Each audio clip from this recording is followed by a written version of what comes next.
Wrestlers begin their quest for the coveted state title. Their journey is a personal struggle that requires skill, mental courage, physical stamina, and that intangible quality known as heart. The best of the best now have the destination in sight. Iowa's finest young wrestlers proudly prepare for the final step in their long journey. Tonight is the decisive moment. For many, the closing act of their high school wrestling careers. But for all these wrestlers, the state tournament is the stuff that dreams are made of, creating memories that will last a lifetime. From Veterans Auditorium in Des Moines, Iowa, Iowa Public Television Sports presents the 1995 High School Wrestling Championships. And hello, I'm Doug Brown with Tim Johnson. And if the size of the crowds this week means anything, this is the best championship we have ever had. This event was sold out 2 weeks ago. Unprecedented. Isn't that great? It's amazing. Now, if you watched this before, you know what a terrific circus it is. There's so much going on. One match on 3 different mats at the same time. 1A, 2A, and 3A sizes of schools. That means we can't cover everything at one time. So according to the Iowa High School Athletic Association rotation system over 3 years, this is the way you'll see them tonight. We'll cover the first 4 weights on 2A, except we're going to make one change because at 125 pounds, there is a 4-time possibility, a 4-time champion possibility in 1A. The middle weights will be 3A, the upper weights 1A, and we'll toss them up because there's an extra one, a 13th weight at 275 pounds. And those matches we are not able to follow completely. We'll try to pick up a little bit in between meets when one ends early, and we'll also have Dick Trotter and Dean Borg, our veteran floor reporters, tell you what happened in those other matches. So we'll keep track of them for you along the way. And I'll tell you what, no matter what, whether it's wrestling or just the crowd, this is just a special occasion, you know? It really is. 2 words come to my mind: fraternity and family. Fraternity, because there's hardly a school out there in this state that isn't affected by this championship. They all rally around it. And then the camaraderie between the wrestlers and the coaches, it really gives you a family feeling. But it's more than a feeling of a family. It's really family because 15 coaches this weekend coach their sons. 2 coaches coach 2 sons. It's a family affair. And I'll tell you what, there's one coach out there who might have a 4-time champion under him along the way. How about that? Well, I know what it feels like. Yeah, Jason Keenan from Ogden, going to be the 10th 4-time state champion. He's won 106 matches in a row. He's really a tough young man. He's a pinner, and I think he has a great chance of doing it.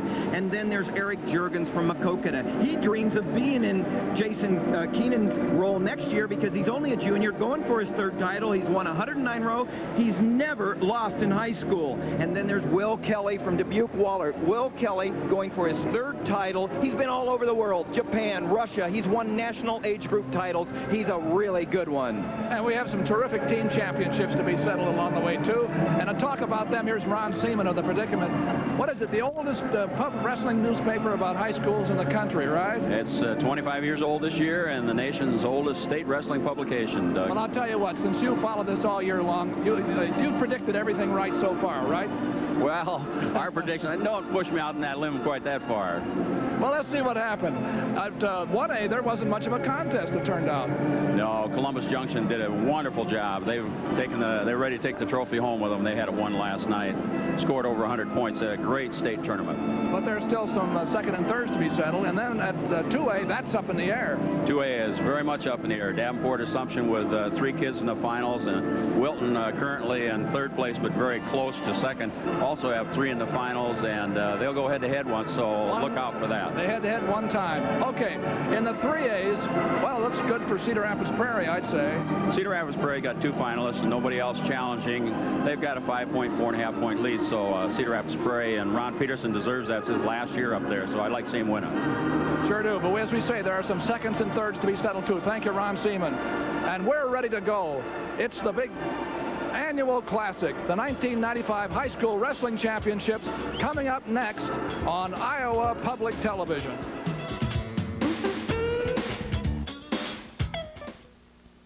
For one night, John Tesh is the entertainment.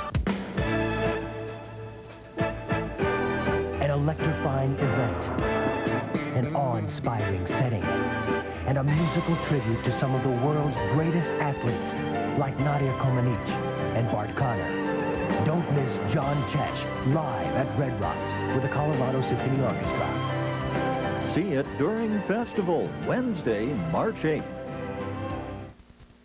Hi, I'm Terry Schell. You know, March in Iowa brings tournaments, sometimes torrents, and TV worth watching. Festival is coming with a celebration of all that television can be. Informative, educational, entertaining, and just plain fun. So get ready for Festival with a free issue of Advance Magazine, the program guide that members of Friends of Iowa Public Television receive every month. If we don't do it, who will? And we can't do it without your support.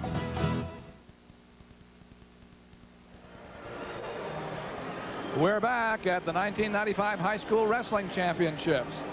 And now let's join PA announcer Mo Kelly for tonight's opening ceremonies. Ladies and gentlemen, welcome to the 1995 State High School Wrestling Tournament. And now, the 1995 Grand March. Here they are, some of the finest young student athletes in our nation today, the top place winners in all three classes of competition at our 1995 tournament.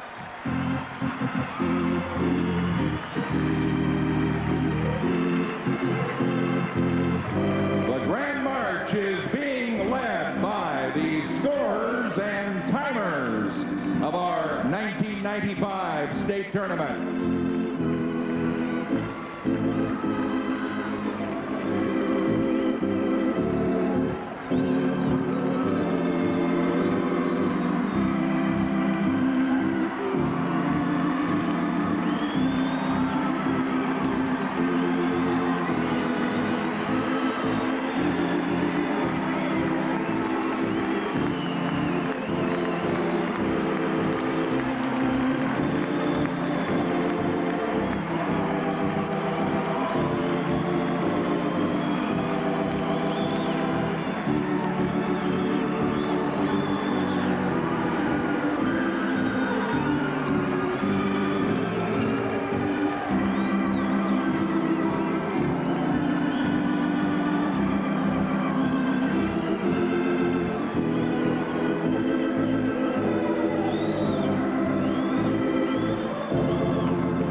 As sung by wrestling official Bill Roach of New Hampton.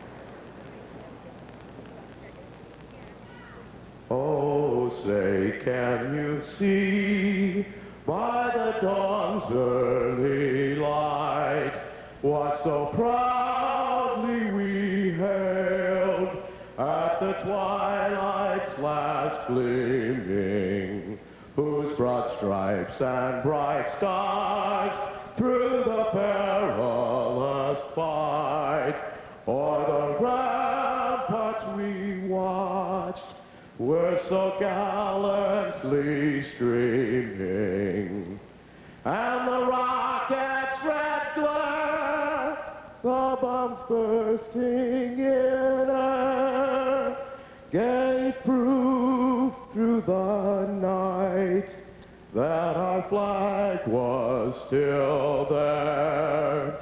Oh, say does that star-spangled banner yet wave o'er the land of the free and the home of the brave?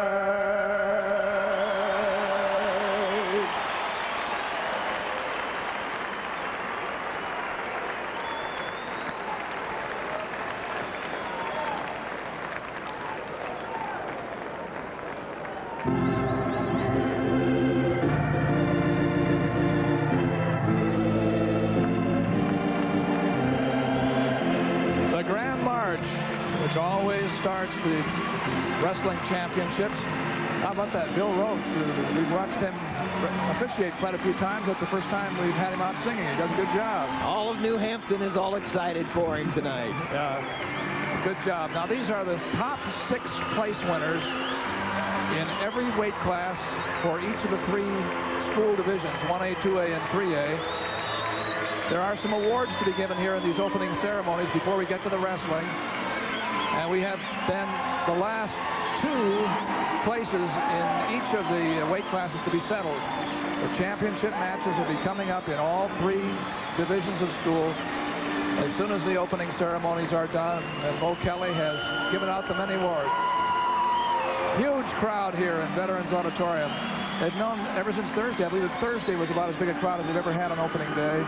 And it's absolutely packed. It's wonderful to see all these people. The grand ceremony in Veterans Auditorium in Des Moines, live on Iowa Public Television. With Tim Johnson, I'm Doug Brown, and we're thrilled to be bringing you, this is one of the classic events, the 24th annual telecast of the Wrestling Championships. I remember that one back in 1972 when we started it. And then, of course, it's the 69th championships for the State High School Championship. Well, let's go back out to the center of the mat to Mo Kelly. Ladies and gentlemen, could we have your attention for a moment? We have some special honors to present at this time. First of all, I want to mention that we perhaps have a couple of records established already. One, I think we'll find later, that we have an all-time attendance record at our 3-day state tournament. And the other record I would like to mention is this the first time in history that this many thousands of people have applauded a wrestling official? And it was well-deserved. Another big hand for Bill Rhodes, who did a great job on our national anthem.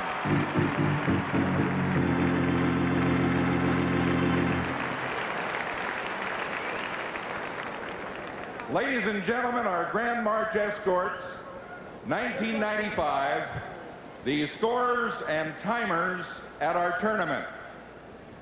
Now, while you folks are going to the concession stand, while you're going to the restroom, or perhaps even on the road going home after seeing your favorites wrestle, these fellas are here all 3 days, over 1,100 matches, and they are here. And a couple of them have been doing it for 25 years consecutive. Some others, many others, for anywhere from 10 to 15 to 18 years. Have you ever known a more dedicated, more loyal group than our scorers and timers? And we just could not have a tournament without their devotion and loyalty to this sport. We're happy they're our Grand March escorts. How about a big hand for the scorers and timers?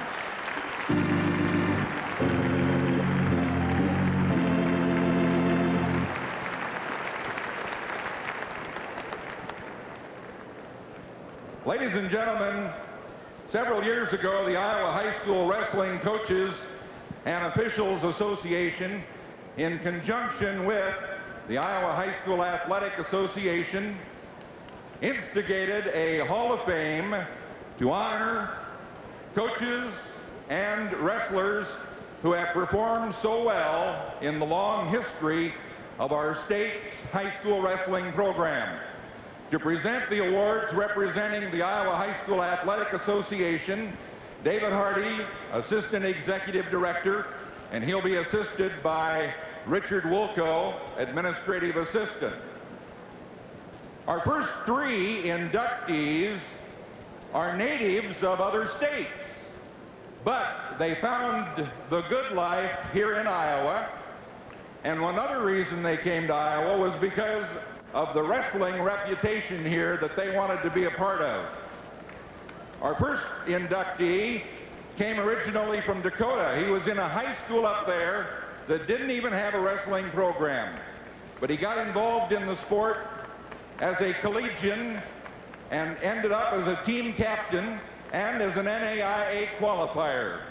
He coached about 10 years in Dakota, then came to Iowa and coached here for 17 years at Lewis Central before giving it up just a year ago. Lewis Central has been strong in our state. He had 2 or 3 championships in Dakota, a couple of runner-up teams in Iowa, and we'd like you to meet our first inductee into our Hall of Fame, Lewis Central former coach Dick Bleff. He's accompanied by his wife Nancy.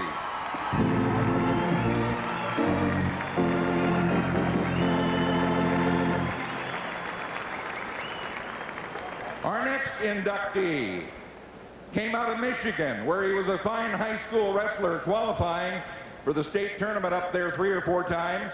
He came to Graceland College in Lamoni and again was a fine wrestler there. A national qualifier, captained the Graceland team a couple of different years. Then he went to Highland of Ainsworth Riverside, and he definitely found a home there because he coached there for 25 years before giving up the wrestling reins a year ago.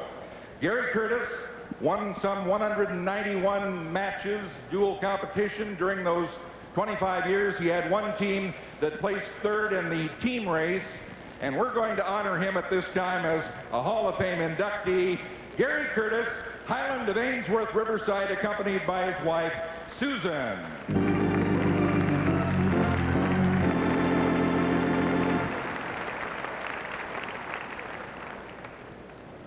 Our next inductee, Ken Fuchs, came out of Minnesota, but he came to Iowa after college and became a coach. He coached for a period at Preston and at Osage, but then he came to Manly North Central and was the head coach there and is still helping with the NCNK program as co-coach, and he has been a total of about 25 years in the coaching profession. And Ken has had some outstanding wrestlers. In fact, something like 13 out of 14 years, he's had somebody in a championship match. He's had great success through all those years. It's a pleasure to honor him as a Hall of Fame inductee from Manly North Central, NCNK, Ken Fuchs, accompanied by his wife, Janie.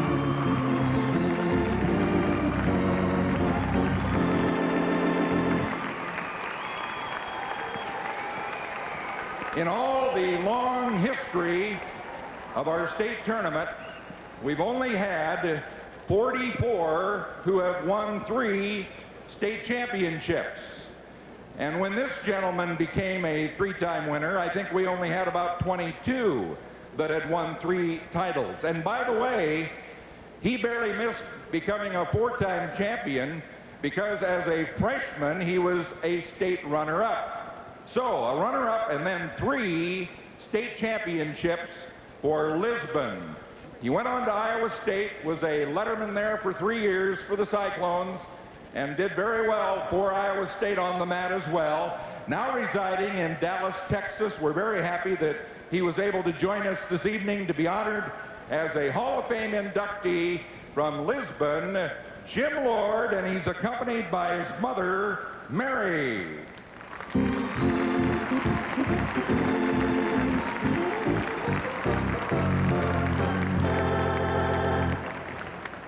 Our next inductee was a wrestler at West Waterloo High, finished 3rd in the state tournament, went on and competed at UNI, and then he went to Gilbertville Don Bosco, and he's been there ever since. He has won over 300 dual meet matches. 4 of his teams have won state team titles. At one time, his teams won 73 consecutive dual meets. Need I say more than that? A tremendous career by Coach Dan Mashik of Gilbertville Don Bosco, accompanied by his wife, Linda.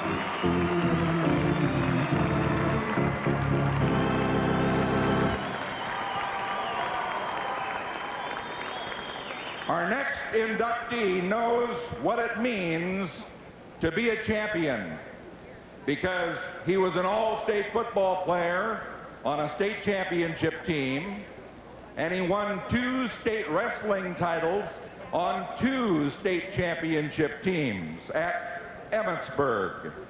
Rich Stillman, another of our three-time state champions, now still residing in the Emmetsburg area.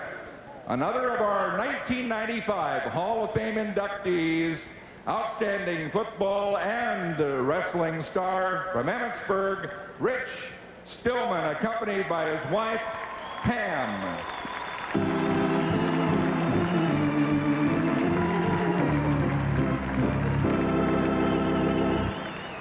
We're very sorry that Greg Randall could not be with us this evening, one of our four-time champions.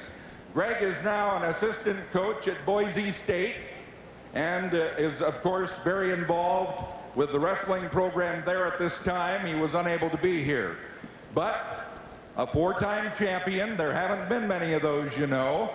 He competed for Mount Vernon and did a tremendous job during his high school career.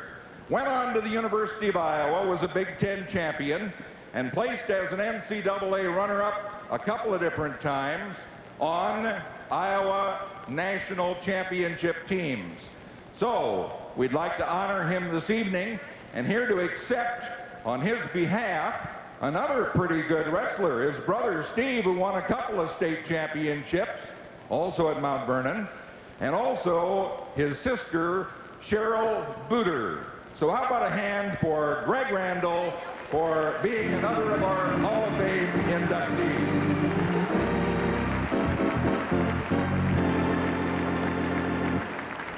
It's coaches and competitors like this that make it all go. How about another big hand as they depart for our Hall of Fame inductees, 1995.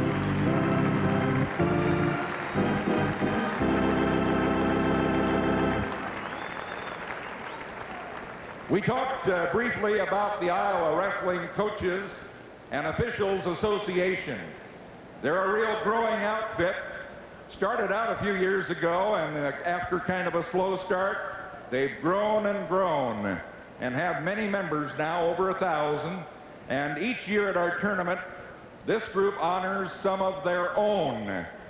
The Iowa Wrestling Officials and Coaches Association vote for their own Coaches of the Year, Junior High Coach of the Year, and Official of the Year. We have some officers from that group to present the awards. This is Jim Steyer. Step forward, Jim. He's the Executive Secretary from State Center West Marshall. Wes Creason of Indianola is the current president of the group. Rich Gray of St. Charles is the Vice President, and the Secretary-Treasurer is Tom Horton of Dubuque-Waller. Okay, here are the honorees for 1995, selected by the Wrestling Officials and Coaches Association. The 1A Coach of the Year, 14 years of coaching, 5 years at Columbus Junction, and as you know, if you've seen the team standings, they're right on top this year. From Columbus Junction, Coach of the Year, Bill Pleen.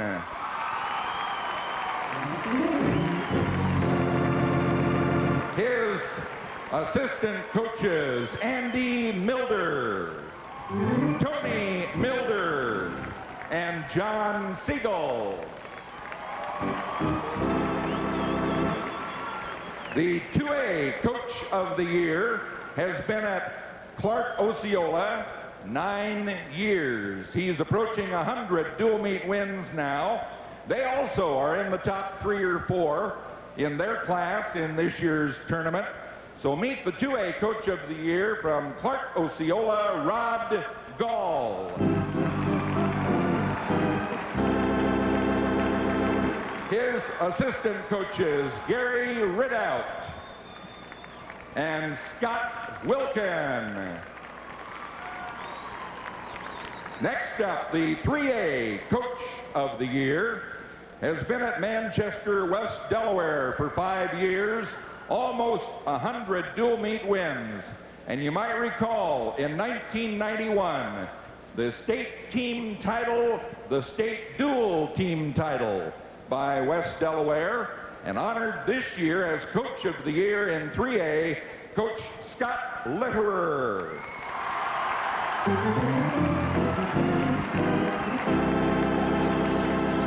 His assistant coaches are Sean Danker and Chris Lenz.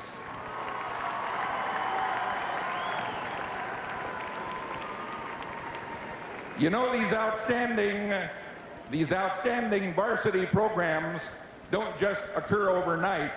It takes a lot of building, and a lot of that is done at the lower level. So our junior high coach of the year, to be honored this year, has been working with young wrestlers in the middle school at Bettendorf for 38 years. He's averaged some 50 squad members each of those years. That's what makes the varsity programs go at a later date, that kind of dedication at the lower levels.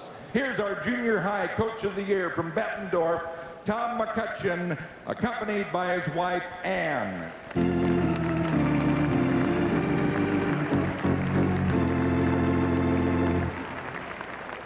The official of the year, selected by the Iowa Wrestling Coaches and Officials Association. A former wrestler himself at Clarion, where he was a state runner-up, later went to UNI, was an All-American 4 times, and a national champion. He's been officiating. This will be his 7th state tournament officiating experience, and he's been selected as the Wrestling Coach of the Year from Clarion, Keith Poolman, accompanied by his wife, Jody.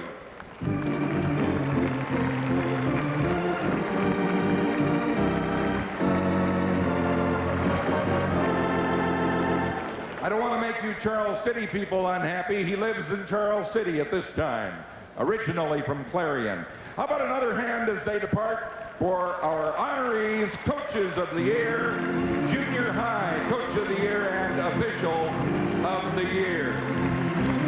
Our congratulations to all of tonight's award winners. We'll be back with our first weight class in just a moment. Ladies and gentlemen, it's about that time. How about some stretch legs? Let's get underway. It happens every day. It doesn't stop when you reach a certain age. We're all of us learning, even now. You see something in a person's face and see all they struggle to learn. It could be we are here solely to remind each other what must not be missed or ignored, but celebrated. When do we stop learning? Maybe never. In Chinese medicine, that the body has to move. Together again, the Eagles. Their songs are like old friends. It just feels good to be around them. Welcome to the Hotel California. The Eagles in the spotlight right here. Coming to Festival, Tuesday night at 9:10. You are viewing Iowa Public Television, a resource for Iowa's future.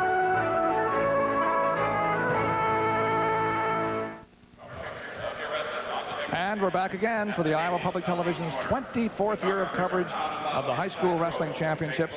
And I'll tell you what, modesty will forbid you saying it, but I will say it, that Greg Randall, who went into the Hall of Fame tonight, you were his coach all 4 years, right? Well, yeah, I was, and it was just an enjoyable experience. In fact, it was appropriate, since Greg couldn't be there, to have Steve and his sister Cheryl accept it, because Steve and Greg were two of the most coachable young men you could ever have. 6 titles between them, and let me tell you, when Greg was a freshman, I still saw Cheryl whip him, and so it was really appropriate to have Steve and Cheryl out there, and it's just a great family. Sorry he couldn't be here, but what a thrill to have him jump into my arms to win that 4th title. Okay, well, I'll tell you who else you can't beat. You can't beat our veteran floor reporters, Dean Borg and Dick Trotter.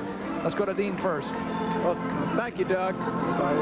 I'm going to be covering the AA and single A match tonight, and at 103 pounds, I'm going to start right off with a very emotional match. Jay Field, who's a senior from Woodward Ranger, seeking to become a state champion, as a tribute to his father, Dennis Field, who died of cancer some 5 years ago. His dad had coached wrestling for 19 years, so he really grew up with the sport, and he's going for a state championship tonight against a real challenge against the #1 ranked and unbeaten Travis Brand of Interstate 35. And then in AA at 152, a rematch of a district contest between Marcus Kurtz of Davenport Assumption and Shane Bourne of Wilton. More than a grudge match there, it'll be a real war. My colleague Dick Trotter has some comments too. Dick? All right, Dean, we're going to watch mostly the big schools 3A in the lower and the upper weights.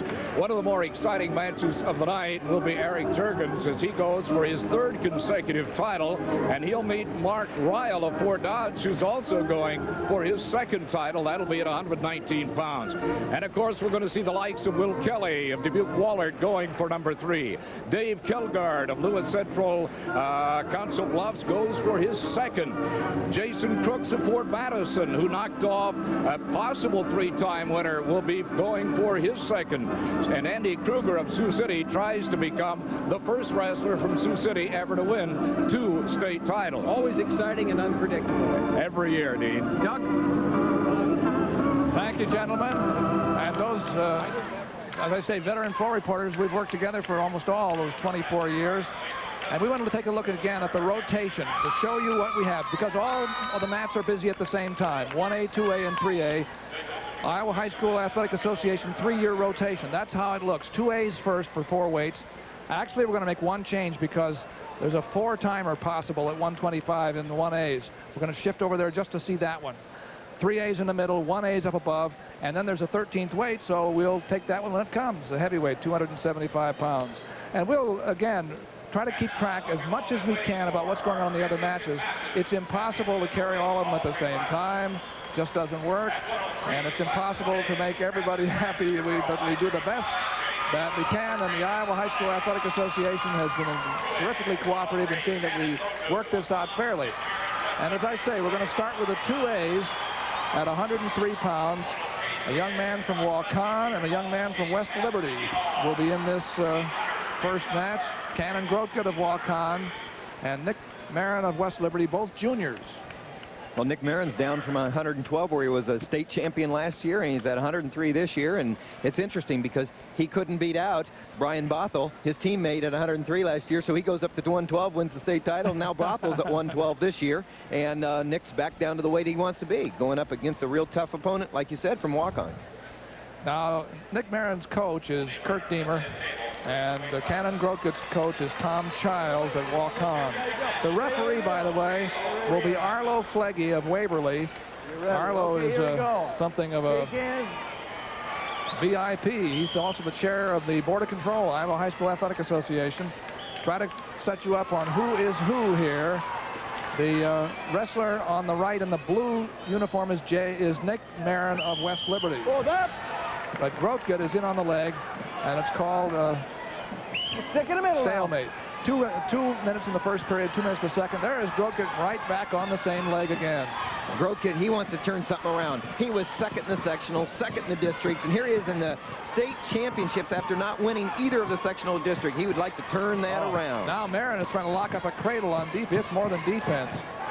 Okay, no improvement. Let's go both up.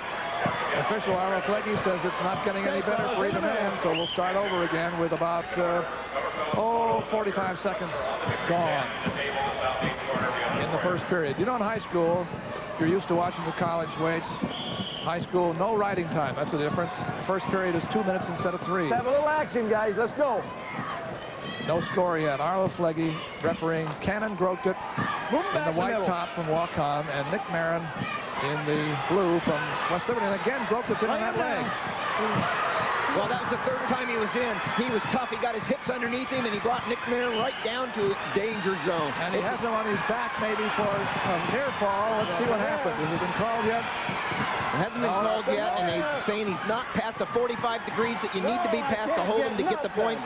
No points for the back. So it's a big takedown, though, 2-0. For Cannon Grotgut. He shot that leg 3 times and finally scored. He's got armbar on tight there, Doug. He just drove it hard. Grotgut all fired up here in this final against Nick Marin. Has his man in trouble. Very, very That's a near fall, and it could be worse. How much time? 20 seconds. 20 seconds to go. That's a 2-point near fall. Making it 4-0. We talked about Nick Marin being last year's 112-pound state champion, but Cannon Grotgut is no stranger to placing in the state tournament. He was 6th last year at this weight class. 103. Back to the center. Boy, it's a big start by Cannon Grokit. Green, your choice. Green defers. Over to you, Red. Red takes down. Marin has had the better record this year, but he ran into a buzzsaw in that first minute and a half or so. We have that first period, second period. Marin is up. Grokit starts under, leading 4-0, and he's out already, 5-0. A big start by Cannon Grokit of walk-on, going for the state championship at the 103-pound level. We're watching the 2As first for the first 4 weights. Then we'll go to the 3As and finally to the 1A. Let's get something going here. Second period, we have 20 seconds gone. Marin has not been in there. He's not scored yet. Again, that leg, Tim. Yeah, he gets in on the leg very well, and the thing he does is he keeps shooting him. Look right here. He's up to his feet. Now he just has to finish. He's got his hips underneath him. Now he's going to try to slip that arm out and come up with a takedown. But if Marin can keep his head stuffed, he might be able to stay out of danger. Over at 1A, we have Travis Brandt of Interstate 35 Truro, undefeated, wrestling against Jay Field of Woodward Granger for the championships. And at 3A, Josh Budke of Cedar Falls is up against Gabe Capps of Indianola for the title. We'll keep you informed about what happens over there on those 2 matches. But the main match here in the rotation system is 2A. Cannon Grokit in the white top of walk-on leads 5-0 over Nick Marin of West Liberty. Both juniors, both back in the, and again, Grokit hits him with that high single leg on the outside. West Liberty had a great year this year, and they won every tournament they were in during the regular season, and Nick Marin started them out the right way, and Coach Kurt Deemer and West Liberty are real excited about the program that's developed there. 19-1 dual meet record this year. Classic whizzer hip lock position, and called off and brought back to the center with about 35 seconds to go. And again, Grokit for about the 6th time is in on that left leg. And Marin has not been able to stop it. And even when he does stop it, it wastes a lot of time, and he's behind 5-0. Come on, fellas, let's go. So Marin's going to have to come up to something here.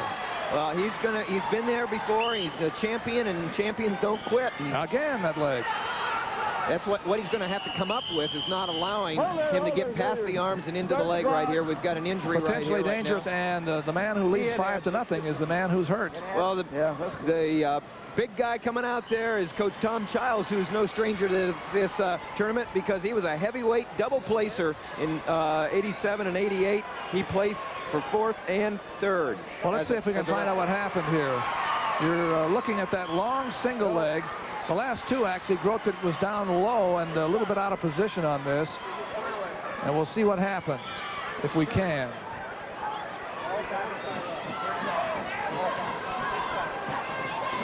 I couldn't may have been the knee. It's hard to tell.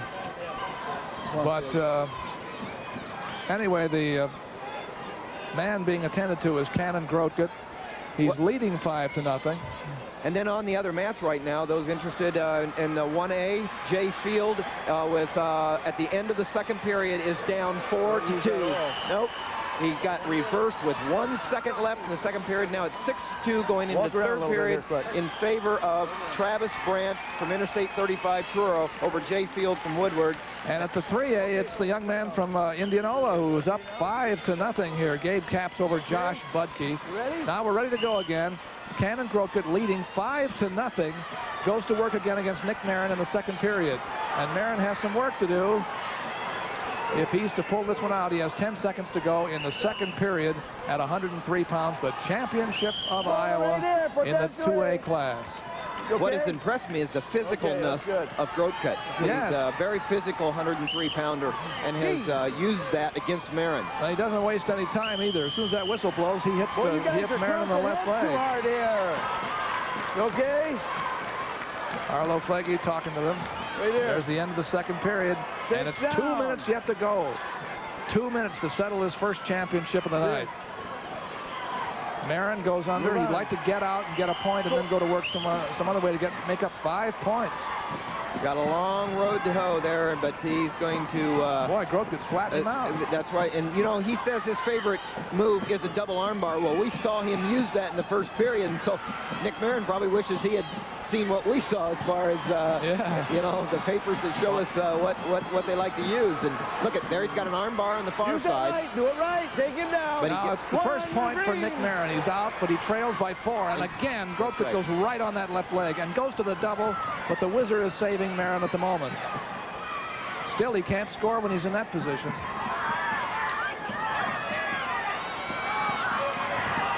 Oh, here comes Marin trying to lock up a cradle. But it was broken, and there's still no score. Neither one do anything. Let's go. Marin is going to have some lightning strike here in just a moment. He's got to do it right now. Minute 13 left, and he's got to get after it and needs takedown and back points. I think that's the longest after a whistle that Gropik has taken without a shot. Marin had the front headlock position, but Gropik leads by 4. We're less than a minute away. Nick Marin trying to work a Calais or a fireman's carry right there, but just can't get underneath the physical Gropik. Gropik tried an underarm spin. If Marin can stick his leg in there, but he's not going to be able to. Not yet. Maybe he's going to try again. Nothing there. Nothing there. Gropik's in a pretty fair position when he's leading by 4. And he's on the leg. This is the right leg. Out of bounds. No score, and we have only 25 seconds to go. Come on, 24 Gropik in the white top from walk-on.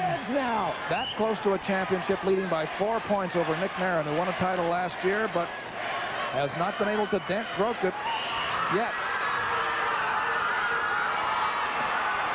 We're counting down to 10 seconds. Looking pretty good for Gropik, I'd say, Tim.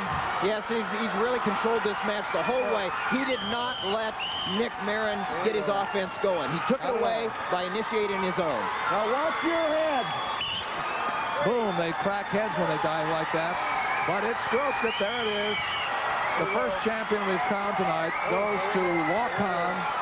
Cannon Gropik, a junior, wins his 29th match of the season, and it's the biggest one over Nick Marin. And the story that so many Iowans have read in the different papers and about the Field brothers, Jay Field ends up a runner-up.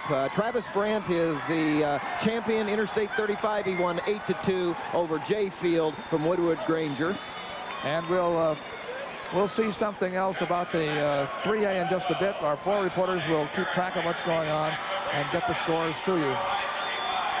Now the 103-pound class is just the first of 13 weights here on the Iowa Public Television live coverage of the high school wrestling championships. Let's go to Dean Borg for a floor report. Well, the young man I told you about earlier, Jay Field, who was seeking as a tribute to his deceased father to become a state champion, gave instead the tribute of being a runner-up tonight. He lost 8-2 to Travis Brandt of Interstate 35. He had, that is, Jay Field scored a reversal. That was his 2 points. And otherwise, it was a takedown and a near fall. And 2 reversals for Travis Brandt, scoring an 8-2 victory over Jay Field. So Travis Brandt is the champion at 103 in Class A. Dick? Dean, a real surprise. Well, not so much. The sophomore gave the freshman a lesson at 103 here in the beginning tonight, as Josh Budke of Cedar Falls, shown here, won a technical fall 16-0 over his opponent, the freshman Gabe Capps of Indianola. Now back to you, Doc. All right. Sorry if I gave you a little misleading information there, looking at the red and the green on the scoreboard. But congratulations to our 3 first champions at 103 pounds here in Veterans Auditorium. You see the look of disappointment on one face and the look of happiness on the other. It's going to happen a lot tonight. Yes, it is. But, you know, they're always going to be close to something else, because they'll be around other years. Now we're going to 112 pounds. And here comes a name that you know in wrestling in the state, if you followed it very much, Chase Zapital of Centerville, going for a championship at 112 pounds of the AA against To Von Panya of Fairfield. Coached by Dave Messerly. Mike Halupnik is the Centerville coach. The official here is Marv Ryland, former wrestler, and his son Mark was a wrestler at Iowa, and he lives in Iowa City now. He's the official out there watching Zapital against Montpena. Of course, Zapital, the name, he's the little brother of Chad Zapital, who was a several-time All-American for the University of Iowa at 118. And Chase was a state champion in 1993, 2 years ago. He beat Doug Schwab, who's in the finals tonight for Osage, at 103. But last year he was upset. He did not place. And now up against a person that he's wrestled several times. Since they're both wearing black uniforms, I want to tell you how you tell them apart. It's Chase Zapital with the white knee pads there. He has his back to you. Okay, now the other matches are here in this situation. Jared Greiner of Pekin-Packwood is wrestling Jason Cassidy of Truro Interstate 35. Truro has Interstate 35 has wrestlers in both the first two weights in the title match. Neither man was ranked this year, and they're out after each other. At 3A, it's Chad Wickman of Manchester West, Delaware, undefeated. His coach, Scott Litterer, was the coach of the year. And Robert Rivas of Des Moines East is his opponent, coached by Gary Rourke. We'll keep track of those for you as we go. Now let's watch Chase Zapital and Tove Vongpanya. Zapital has not scored in this match. Vongpanya has not scored. They're locking up. They've gone about 1 minute and 20 seconds in the tie-up position here. Neither man quite getting what he wants to go. These two are meeting for the third time this season. Vongpanya beat Zapital in the Big Red Invitational at Centerville, but Zapital beat Vongpanya in the district tournament. Zapital, like we said, is in the finals for the second time. 2 years ago, a state champion at 103. And Vongpanya is in against him. He is a senior from Fairfield. Zapital's also a senior. Sometimes in these lower weights, the 103, 112, you'll find underclassmen, but we've had two seniors here. Now they're going back to the center at the end of the first period. The choice goes to Zapital. He says, I'll defer and I'll take my choice in the third period. We need some more action. Vongpanya says he wants to go on his feet. Doesn't want to go down on the mat. He wants to start up. Nobody did anything here in the first period. No score. That was Coach Dave Messerly there, looking on to his young wrestler, Tove Vongpanya, who got here with, he didn't have an easy road. He beat a defending champion, Ben Shirk from Wilton, on the way to make it here. So he's already beaten one champion, and now he's going up against a champion from 2 years ago in Chase Zapital. Now that was his shot there. There was Vongpanya trying the single leg, but it was from too far out, and Zapital countered it. Now Zapital is working off the 2-on-1, the so-called Russian tie-up. Zapital says he knows where he's going to school. You want to take a guess? Well, let me see. His brother went where? Yeah, you got it. What's the name of the state? He says he's going to Iowa. 1 minute and 15 seconds to go here in the second period. No score again. Vongpanya was the man who went under. Zapital stops him with a double underhook here. But the referee, Marv Ryland's going to call this a stalemate. Let's have some honest attempts. Now, that's just what I might have said. Yeah, that's interesting. These two, like I said, have wrestled already twice this year, and Zapital lost the first match 8-1, but then he turned around and won the second match 6-2, so they both dominated each other one time this year. And they're both being very cautious. Back up. Vongpanya has made a couple of shots underneath, but they have not been really attempts that he likes, because they were from too far out, and Zapital easily fought them off. I shouldn't say easily, but without any noticeable damage. No matter what happens here, Vongpanya has left a legacy at Fairfield High. He's set the school records for the number of wins in a career and in a season. So he gets his name on some trophy cases, or is on some trophies in the trophy cases.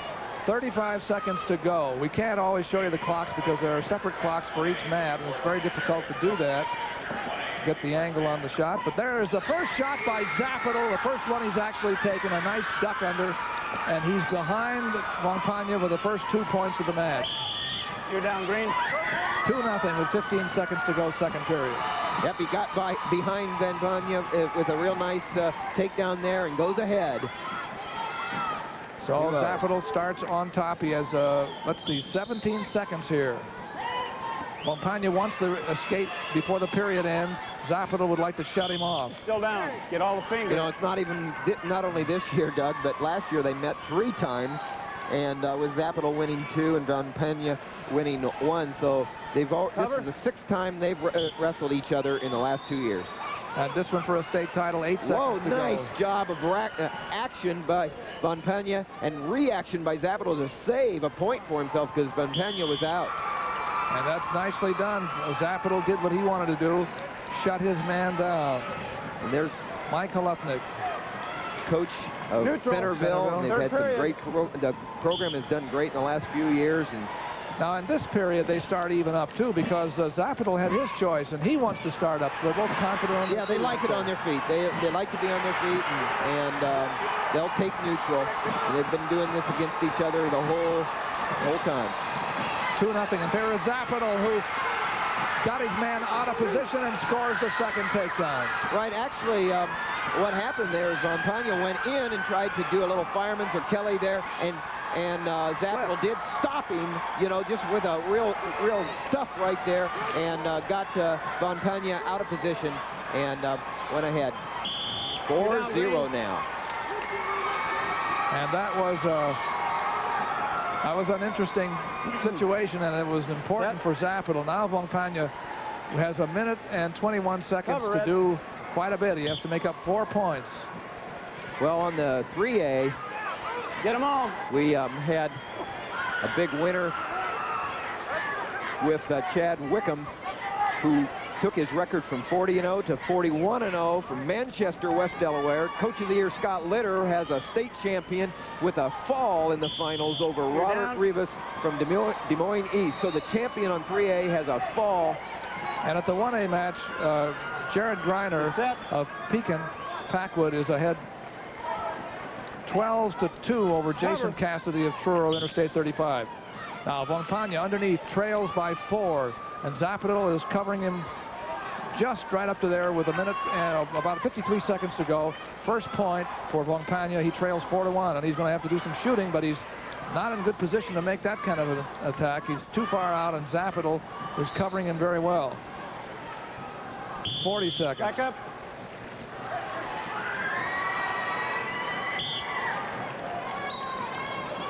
Zappato ties up with Von Pena, leading 4-1 here in the 3rd period of the championship match at 112 pounds. We're covering the 2As through the first 4 weights. Actually, the first 3 because we're going to cover 1A at 125 to see if Jason Keenan of Ogden can win his 4th state championship. Von Pena coming straight in without the angle has been stopped very well by Zappato, who now leads 4-1 and is trying to come around behind for another takedown. He's got it, 6-1. He's been slick on that, and it's almost over. State championship. Nicely done by Zappato. He controlled Von Pena after a scoreless first period. And over on the 1A mat, unranked, Jared Greiner, after 10 losses this year, really brings it home and wins the big one for Pekin Packwood with a 12-2 win over Jason Cassidy from Truro Interstate 35. And we're going to get the awards now at the 103-pound class, so you can see perhaps your young man up on the stand. 103 pounds, 1A. Presenting the Class 1A 103-pound awards, Coach Randy Calvert of Truro I-35. 6th place, Mike Elliott, Mount Vernon. 5th place, Kyle Canoyer, Oakland Riverside. 4th place, Ryan Friedrich, Riceville. 3rd place, J.D. Pugh, Columbus Junction.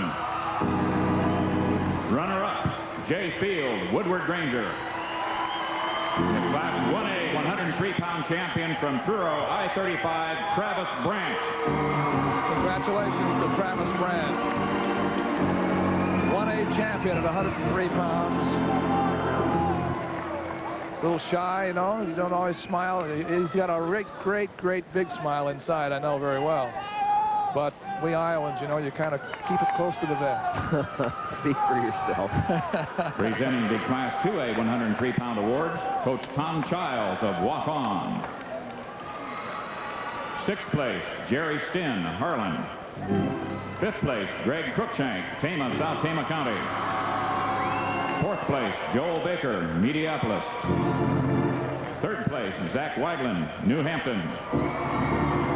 Runner-up, Nick Marin, West Liberty. And the Class 2A 103-pound champion from Waupun, Cannon Grothgut. Grothgut did everything he meant to do tonight, and he won the championship at 103 pounds. Very nicely done, Cannon. Now we'll go to the 3A's 103-pound awards. Coming up on the stand right now at the end of Veterans Auditorium, which is filled to capacity and the biggest turnout ever for 3 days. Awards, Coach Gene Doyle of Cedar Falls. 6th place, Mark Juergens, Maquoketa. 5th place, Bob Koenig, Spencer. 4th place, Matt Lepick, Iowa City West. 3rd place, Dan Sample, Cedar Rapids, Washington. The runner-up from Indianola, Gabe Katz. And the Class 3A 103-pound champion from Cedar Falls, Josh Budke.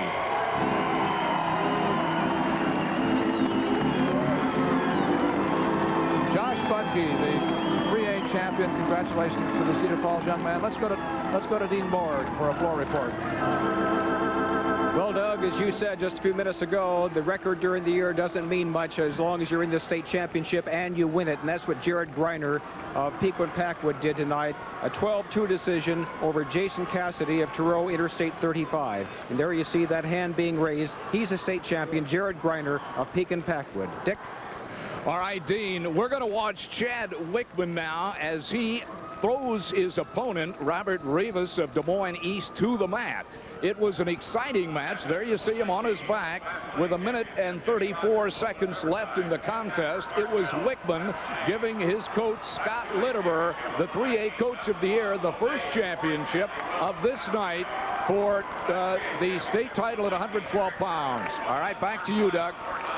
Thank you, Dick Trotter and Dean Borg. With Tim Johnson, I'm Doug Brown. We're covering live the Iowa High School Wrestling Championships. We're at 119 pounds now with 3 divisions of school size going at the same time. We're covering in the first 3 weight classes here, the 2A's, which is the middle size, and a familiar name again. Isn't it? You were talking about family and fraternity and that sort of thing earlier. Boy, some of the same names come back year after year after year, don't they? Well, yeah, I'm seeing that a lot of them are sons of people that wrestled with me, and you know, it's just amazing. It's amazing, and I bring it up because in this AA match from Osage, Iowa, which has been a famous wrestling town for decades, here is Doug Schwab. Now, you've heard of a few Schwabs before come out of that school. Mike and Mark. Well, in fact, Doug was warming up with the family sweats worn by Mike and Mark when they won state championships.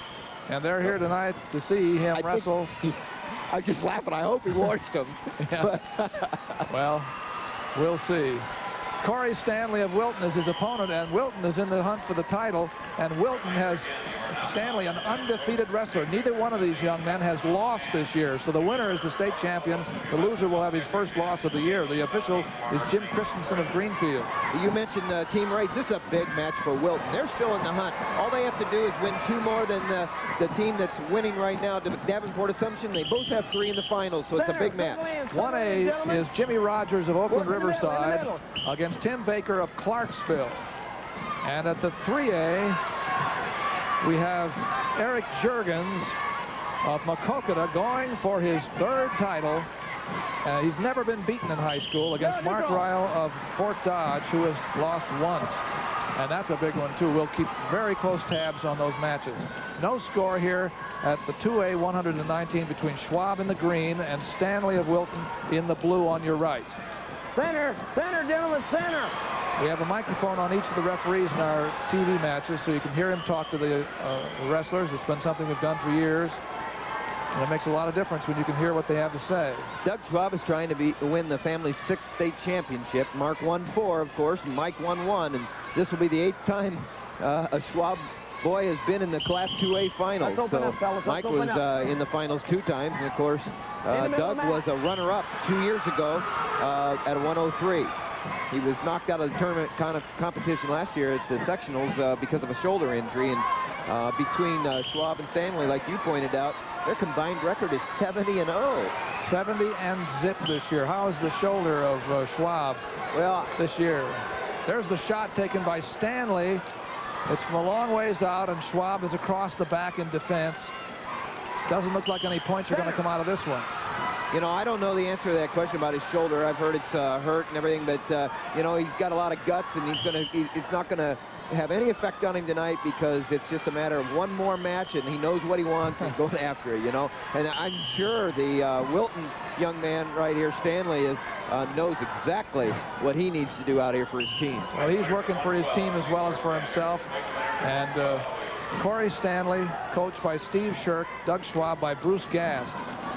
Oh, look at a beautiful move that comes out in favor of Schwab. It could have gone either way. Big move right there. It's a two-point takedown. We could have an exciting one right here. Only a junior, both of these. Let's take a look at that. We got 15, gentlemen. We got 15 seconds. First period. Now, actually, what happened was Schwab initiated, and Stanley reacted real nicely, and then Schwab rolled through. So it was great action, reaction, action. Just keep going. That's what you have to do, Schwab. Down easy. On the edge. Nice whizzer for an escape, and it got only Stanley 2 up. seconds left. Stanley made a point with right at the end of the first period, as Tim said. Boy, that is so important to get those points on the edge of the mat and at the end of a period. There's Bruce Gast, Osage coach, and really has had a great, done a great job at Osage, both as assistant head coach for several years. Stanley couldn't quite reach Schwab with a single leg, so Schwab is working hard with the front headlock in the counter. That's what happens, you know, these days when you go under wrestlers. It's one of the moves that the front headlock has become such an important weapon in wrestling. You know, the things go in trends as the years go by. Now, if you go underneath and you don't quite make it, that front headlock can wipe you out. Look up here. Look at me. Look at me over here. Both these young wrestlers like to be on their feet, and Corey Stanley, he got his 100th win already in his career as only a junior, so he's really doing some great things for Wilton. We talked about Bruce Gast a little bit in the Osage tradition. They won their 17th consecutive North Iowa Conference title this year. Bruce himself, there's Steve Shirk. Somebody has been cut a little bit, and they couldn't figure out which one it was for a second. Now, I believe it's Stanley, so he's gone over to be cleaned up. They have to stop to cover that. There's Steve Shirk. He's 21 years as a head coach, 16 at Wilton, and he's really got a team vying for their first state title here tonight. Got it? He's got it on the side of... Schwab and Stanley going for the 119-pound championship at 2A class in the 1995 High School Wrestling Championships, live from Veterans Auditorium in Des Moines on Iowa Public Television. You gotta have offense, fellas. For the 24th year of coverage. Another try by Stanley from outside, and Schwab counters it. Not enough, though. He was not able to score with it. He still has the top position there in that situation. Well, like you said right here, Schwab is controlling the head right here in the elbow, just trying to find a way that he can stuff the head, get around. Stanley's wasting a lot of energy underneath. Oh, there. He changed his mind and went into... Whoa, was that close? That was close because Stanley would have been in trouble there. Big time trouble. There's 50. Mike. There's Mike Schwab right there, older brother of Doug.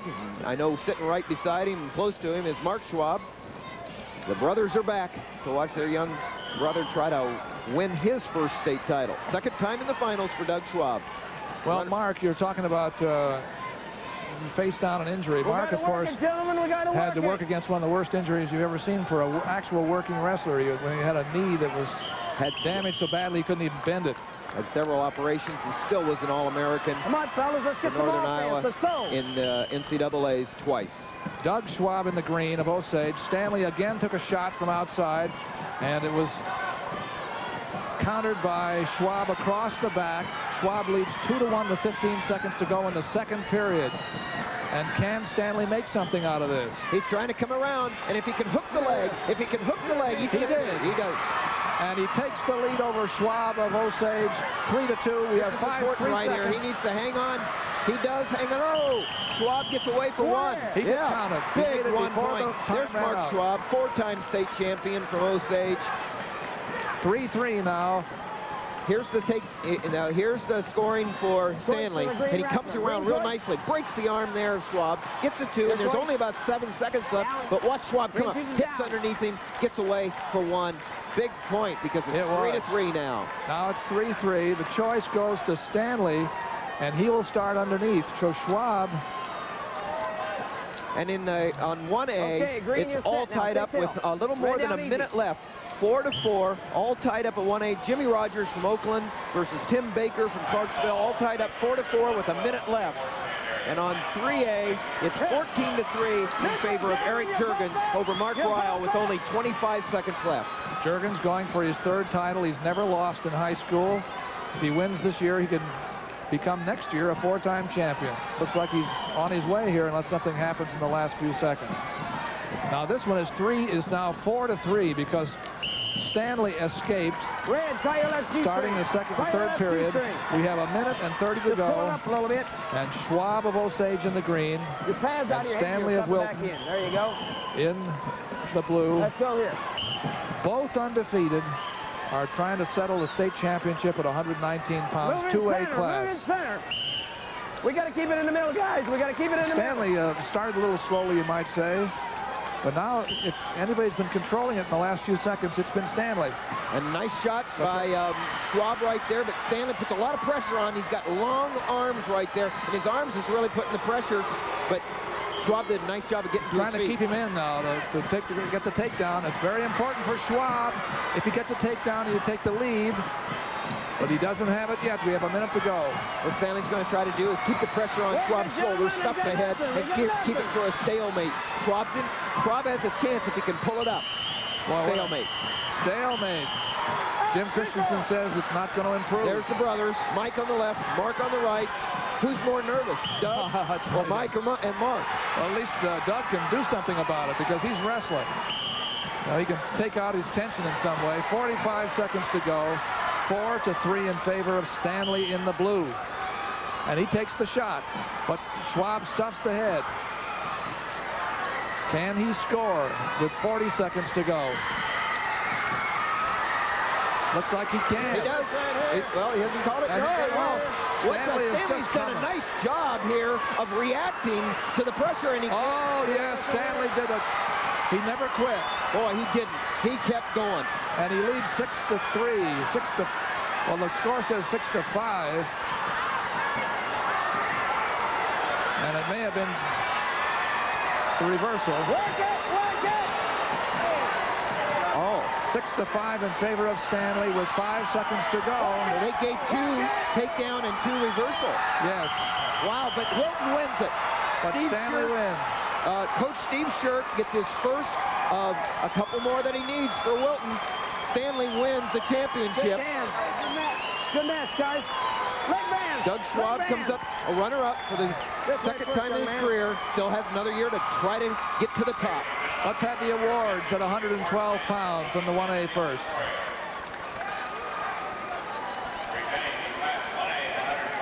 Awards, Coach Terry Northcutt of Pekin-Packwood.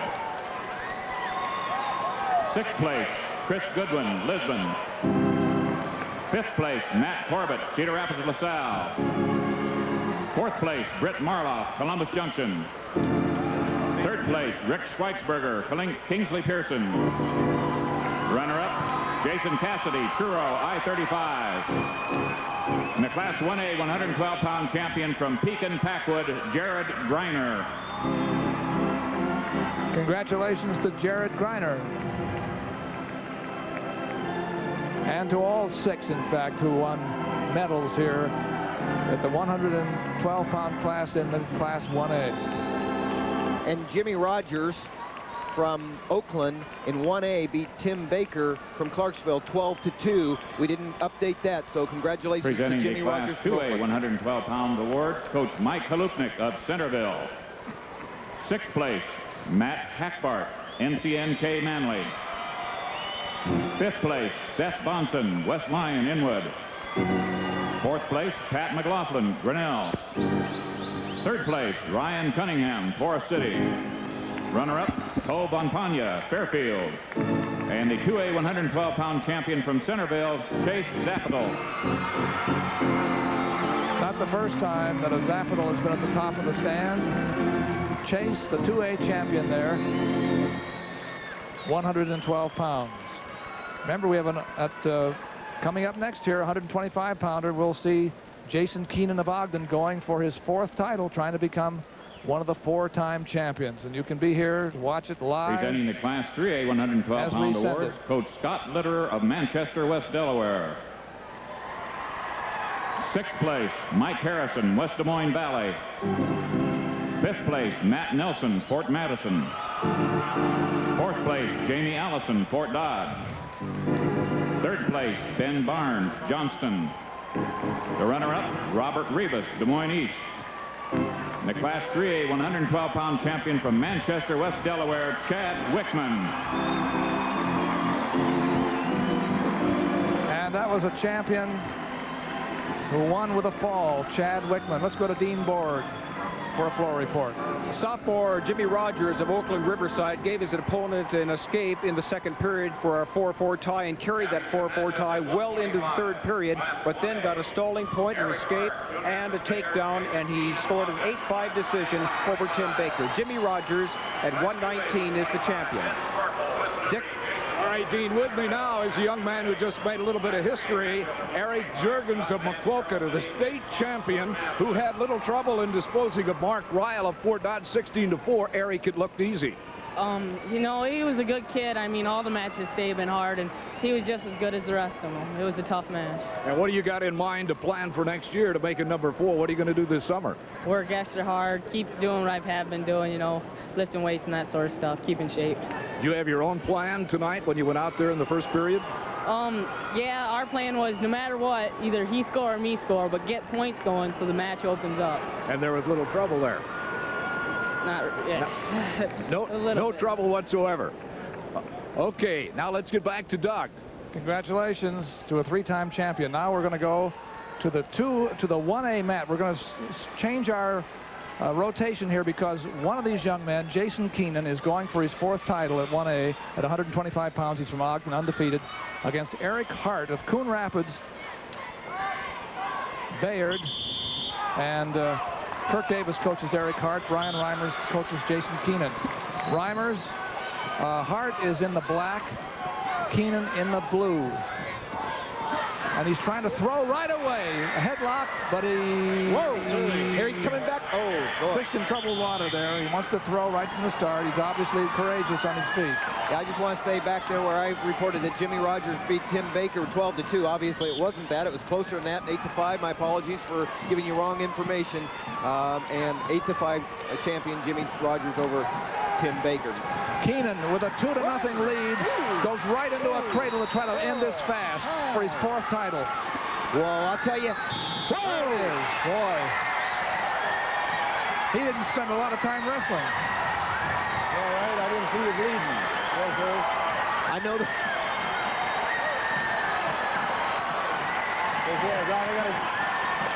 I gotta go both ways with it. Congratulations. Yeah.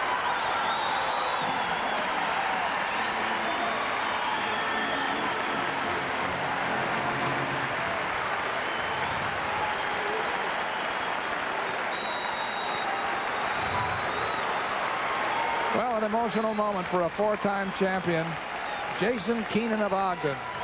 His coach told us earlier tonight that there was a lot of pressure on him. You know, everybody wanted to talk to him, interview him, push, and he was hoping that the young man, he said, I think he's going to keep his head and do well.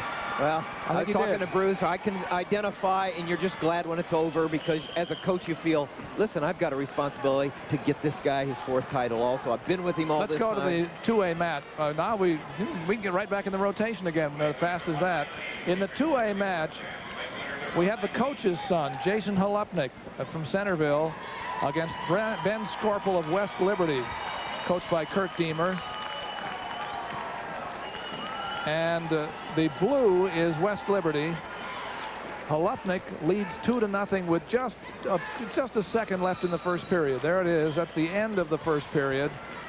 And it is Halupnik up by 2 points, 2-0. And in 3A with 30 seconds left in the 1st period, the score is 4-1 in favor of Nick Flack from Fort Madison over Scott Vance from Charles City. Ben Scorpel in the blue, that's Ben. from West Liberty. He trails 2-0 to Jason Halupnik. We said he's the coach's son. Mike Halupnik, of course, is the head man at Centerville. He just had a state champion in Chase Zapital, and he wants to get another one here with his own son, who looks to be pretty well in charge. At the start of the second period, he starts on top and keeps driving right at Scorpel. He kept him from getting to his feet, went down to the legs when he had to stop him, and then comes back up into the position that the official is going to make him come back to. Well, Mike and Jason have been together for a long time here at the state tournament. This is the 4th appearance at the state tournament for Jason Halupnik with his dad, Mike, as the coach, who's been there 17 years at Centerville. The official here, by the way, there actually is an official and an assistant referee. Arlo Flegge is the assistant. Doug Manley of Akron. There's the 3A, Tim. 3A is 4-2 now. 4-2 still in Scott favor. Vance and Nick Flack. Scott Vance of Charles City against Nick Flack of Fort Madison. And the man who is in the top position there was Nick Flack of Fort Madison. Up 4-2, and in this match, Jason Halupnik still in control. Defending state champion at 119 last year as Halupnik won that. Scorpel was a runner-up last year at 125. What we just saw there, we couldn't tell by the crowd, it was a pin. Right. And so Nick Flack wins over Scott Vance on a fall. Boy, we're seeing more pins than I've seen in a long time in the state finals. Well, we've had 2 so far at 125 pounds. And this one is a Donnybrook between Ben Scorpel and Jason Halupnik. 35 seconds to go, second period. Scorpel trying to scoot out here, see? Trying to scoot and come on top. And he reversal.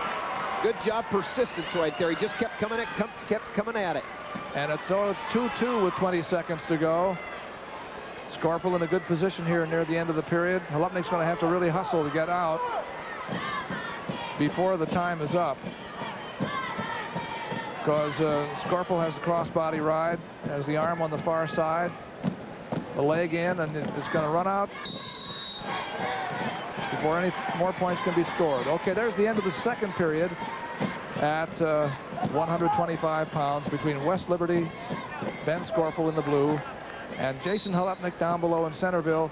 And Halupnik has something of an advantage here if he can get out, because he has a chance to score a point for an escape. But Scorpel is going to work on top to try to hold his man. It's a 2-2 score. We're in the last 2 minutes going for a championship at 125 pounds. Well, here comes Jason Halupnik, and he scored a lot of points this year. He's a part of a trio that all surpassed 100 wins. Chase Zapital, Jason Halupnik, and Ryan Stevens all won more than 100 wins in their career this year. The 3 of them have won over 300. They won 377 matches in their high school career. So Mike Halupnik's going to hate to see that trio go. There's Kurt Deemer, West Liberty. Coach, like I said, he's got the town of West Liberty excited for wrestling in that program there. They had to start over again because there was a potentially dangerous situation on the angle of the knee on Scorpel. So Doug Manley set them up again in the center with 1 minute and 10 seconds to go, and Scorpel stays on top, but it's a 2-2 match. Does he dare stay up there and try to ride the man out? Or he must be going to try to turn him, but Halupnik's doing very well on the bottom now. There's no such thing as riding time, of course, in high school.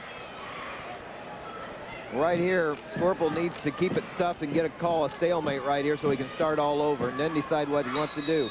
That's exactly what happened. Stalemate, and now a decision has to be made. Well, you know, you get the opportunity to ride out and go into overtime. There's Mike Halupnik there looking on as he'd like to see his son Jason come out and score possibly for the state championship. Halupnik got to his feet, but he didn't have hand control, and so Scorpel was able to bring him right back down to the mat again.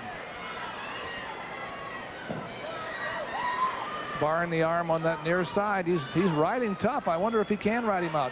He's going to try. He's going to try. I'll tell you, he's banking on it. He'd like to turn him. Or that's courageous. He's got the over and under and barred, looking for it. You take the chance of losing a man when you try to turn him over. On the other hand, that's what you're here for. He just did it. And he's got, it's close. He's getting a near fall. And he's going to get a state championship. I'll tell you, now that's something to go in the last period. He went after it, and didn't he? ride and get it. Ben Scorpel, he goes after it and he wins the state championship. That's called getting after it and getting it. It really is. That's impressive. A 3-point near fall by Ben Scorpel of West Liberty, the state champion in the 2A division at 125 pounds. Impressive. Certainly was. There's a young man that said, you know, he could have hung on and tried to go to overtime. He said, I'm going to try to win it here, and he did. Strong move. Right. Or he could have said earlier, I don't think I can hold this guy. I better let him up. Right. And they try to take him down. Well, no, he had a lot of confidence in himself, and he wins the title. Let's go to the PA for 119. Sixth place, Jeremiah Mullins, Aurelia, Aldo Aurelia. Fifth place, Corey Musser, Lisbon. Fourth place, Thad Anderson, Logan Magnolia. Third place, Travis Morrow, Lake City, Southern Cal. Runner-up, Tim Backer, Clarksville. And the Class 1A 119-pound champion from Oakland Riverside, Jimmy Rogers. Jimmy, the state champion. Can't take that away from him. He's the best in the state at his weight. That's the 1A award stand for 119 pounds. Up come the 2A, the middle-sized schools, if you will. Presenting the Class 2A 119-pound awards, Coach Steve Shirk of Wilton. Sixth place, Brian Kirchhoff, Humboldt. Fifth place, Nick Haynes, Pella. Fourth place, Andy Thompson, Clear Lake. Third place, Gabe Kelly, Osceola Clark. Runner-up, Doug Schwab, Osage. And the 119-pound Class 2A champion from Wilton, Corey Stanley. That was a terrific match that Corey Stanley won over Doug Schwab. One of them had to lose. The first loss for either man this year. Stanley over Schwab for the title at 119 in the 2A division. Now we're going to see the 3A winners, and to the top of the stand, a 3-time titleist with a possibility next year of becoming a 4-time champion. Presenting the Class 3A 119-pound awards, Coach Jeff Campier of Makokada. Sixth place, Lannis Jordan, Waterloo East. Fifth place, Chris Nelson, Spencer. Fourth place, Nick Mitchell, Johnston. Third place, Casey Doyle, Manchester, West Delaware.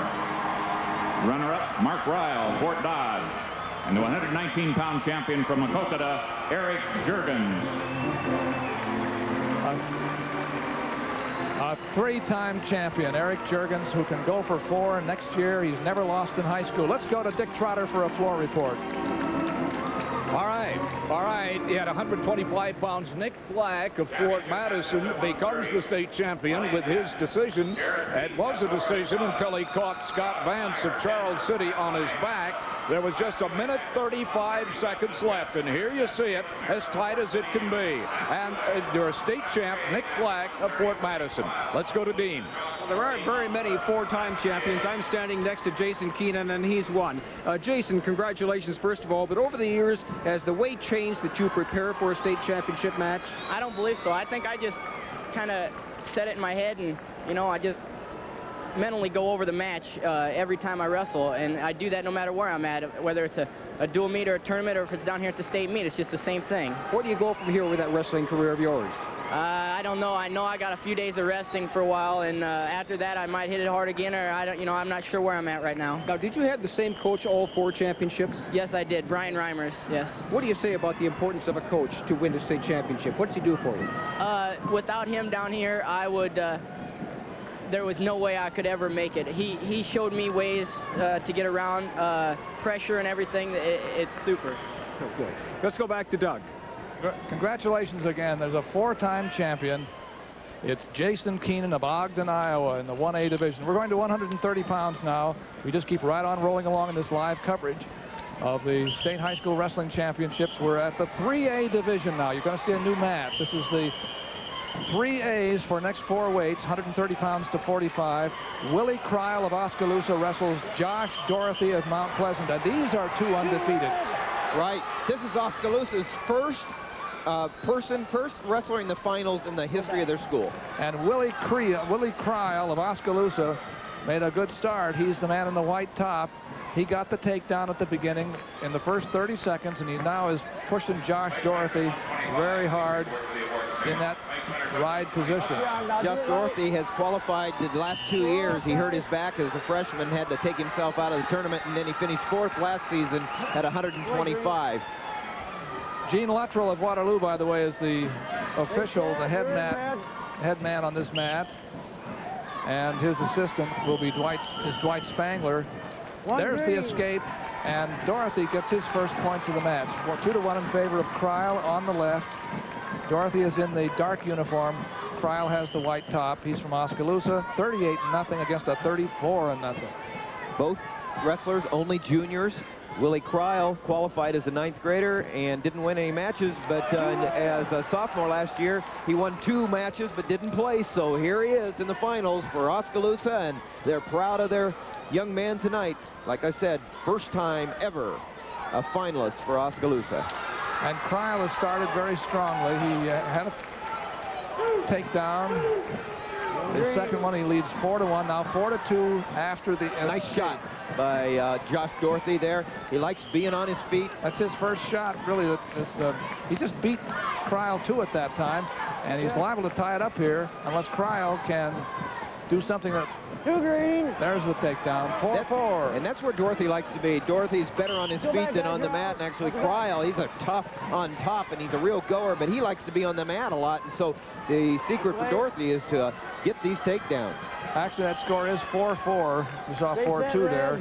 It's tied, and Josh Dorothy starts on top, goes to a tight waist, but he can't keep Kreil from standing up. Still continues with the tight waist. Second period, guys. That's the end of the first period. First 2 minutes are gone, 4-4. Red, you defer. Red defers to green. Green.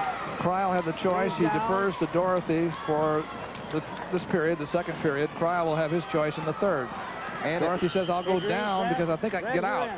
And at 1A, with 1:24 left in the second period, the score is 2-0 in favor of Josh Meyer over Jared Keith. Meyer from Denver over Keith from Eldora. And Dorothy did get out. He was out in nothing flat. So now the lead is Dorothy's for the first time, 5-4 over Kreil. But here comes Kreil. Oh, nothing came of that, but Kreil was looking for a pin. Right, he stuffed the head right there, and he's working on the head, trying to find something from the front headlock, trying to spin around, something shuck. Just trying anything there. He goes one way, action, reaction, you know, a little misdirection right there. You're wondering right now on 2A, it's still 0-0 with 54 seconds left in the first period. Now that time he slipped off the headlock, and Josh Dorothy jumped around and got the takedown, reversal, 7-4.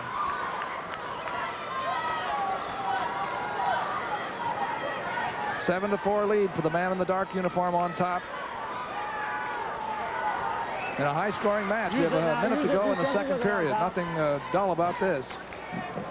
Hey, you know, to be fair now, I just found out that Mount Pleasant, this is their first finalist also. We have Mount Pleasant, Oskaloosa, having their wrestlers for the first time ever making it in the finals. That's Josh Dorothy. He starts on top.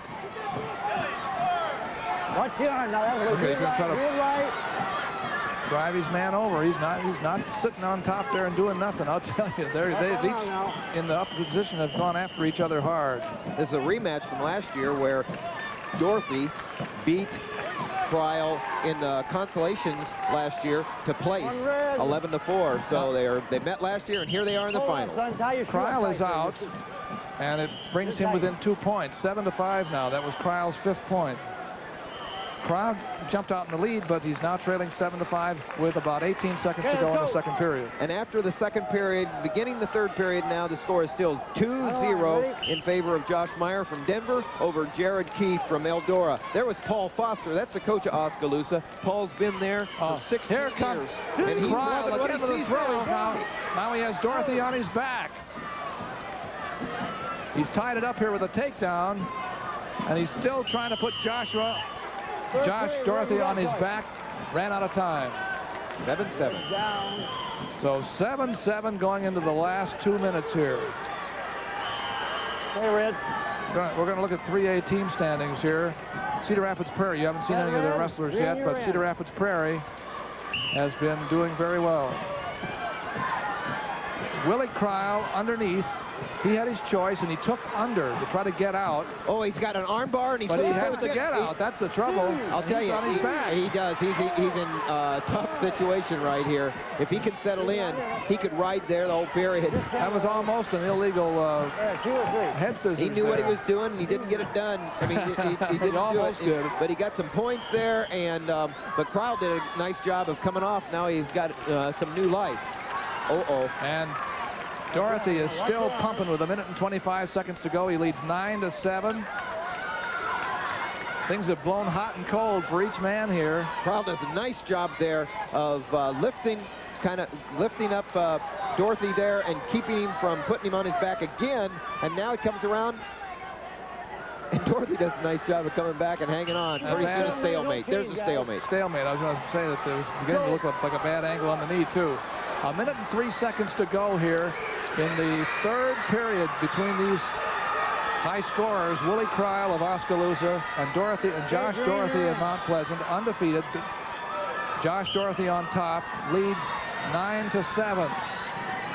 And again, he stops Cryle's first move, but not the second one. They're in a mat position with 50 seconds to go and a scramble. Stalemate, let's go. Don't just hang in there, son. At least Cryle would like to make it a scramble. He hasn't been able to do it because Josh Dorothy's been handling him pretty well there. 9-7 in favor of Dorothy. We got 40 seconds. That's right, 40 seconds left, and now with a spiral ride. To come off and get it. Whoa! Yes, here comes reversal. Here comes Cryle. And he's driving. He's got the far wrist. 9-9. With how much time? 25 seconds. He's got to watch it. Big. This would be big. If he can put Dorothy on his back. What he's got to watch right here is to know what time is left and take. Yeah, because an escape. With Dorothy doing a great job of keeping himself off his back. 5 seconds left. Looks like more and more like an overtime. And there's the end of regulation time. They're going to have to go overtime. You got overtime, sudden death. Overtime. Ready? They'll go 2 minutes, and the first man who scores wins, and in goes Dorothy right away. The first man who scores wins, and this is the 3A championship. Now, a counter by Cryle on top. He scored a couple of times with this. He looks like he's got it. He might be able to pin him. He could pin him right here. They'll let him finish. He's won the match. Yes, he's won it, but now he has to... There it is! Cryle fall in overtime. Big fall.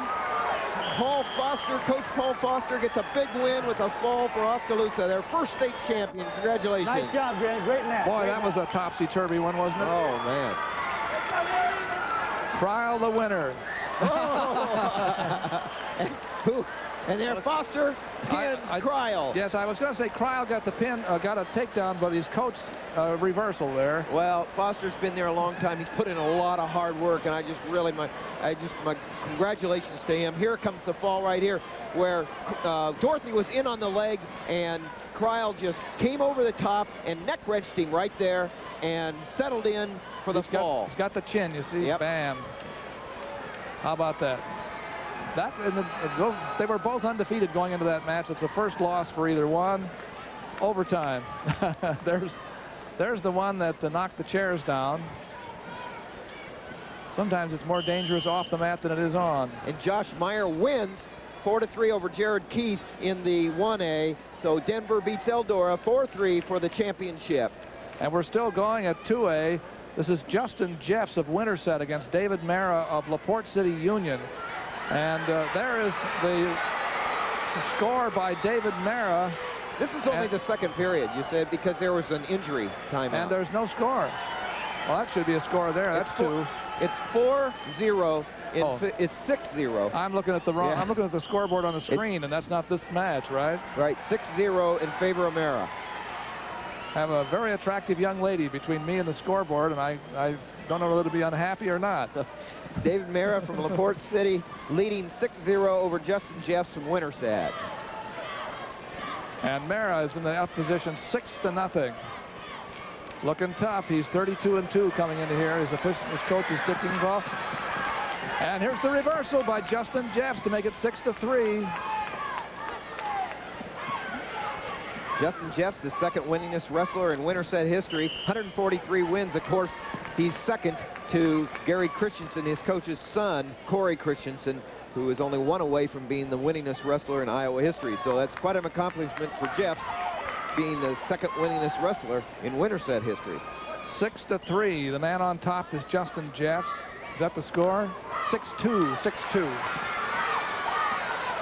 The referee is Bill Rotes, who sang the Star-Spangled Banner tonight in the beginning of the show. Bill Rotes of New Hampton. Now it's 6-4 after that. 6-4 in favor of David Mara in the up position. He's in the all-dark uniform. No. Oh, yes, that's right. Jeffs is up, but Mara's leading 6-4. Jeffs in the up position is going to have to make some points by putting his man on his back, maybe. Whoa, there he is. no. He's getting near fall. He's got him tight, and if he can come out with a headlock, which he has, he's trying to elevate the leg there. He's trailing 6-4 with a minute left to go, but he has a near fall, which should put him ahead. 7-6. 7-6, a 3-point near fall for Mara, or for Jeffs. Justin Jeffs at the, with 49 seconds to go, that's called a stalemate. 49 seconds to go in the last period. This one's been a give and take match too. And you see Jeffs into the tight waist. He was able to put Mara up on his back. Now you see him working hard for a crossface there to try to run his man over to the back again, working on the near wrist. He does have Mara quite flattened out. He's dominating here and leading with 25 seconds to go. Well, he's doing a nice job. Spiral ride right here. He knows he rides, he wins. 19 seconds left, and he's ahead 7-6. He's doing a good job near wrist, breaking down, keeping the hips down flat. Time is running. There's 10 no seconds. explosion left in leg David in. Mara. Looks like Jeffs Big is win. do What it. a comeback. What a comeback. From 6-0 to 7-6. Isn't that something? He scored the last 7 points and won the state championship for his Winterset team and for himself and for his coach Gary Christensen, and probably you could name a lot of people. Well, that's the mark of a Mara. champion. Yeah, sorry about that. Let's see that near fall again. Maybe we have Tim have a chance to look at that one more time. There he is on top. As Jeffs looking for it now, sticks the leg in and comes across face right there, and then catches a reverse half around the right there and settles in, and then headlocks. Let's go to the 1A awards at 125. Mark Van Beek of Rock Valley, Jarrett Herkey of Grettinger, due to a double default in the wrestlebacks. They're tied for 6th place. 4th place, Benji Weingarten, North English, English Valleys. 3rd place, Nate Trees, Green. Runner-up, Eric Hart, Coon Rapids Baird. And only the 10th 4-time state champion from Ogden, Jason Keenan.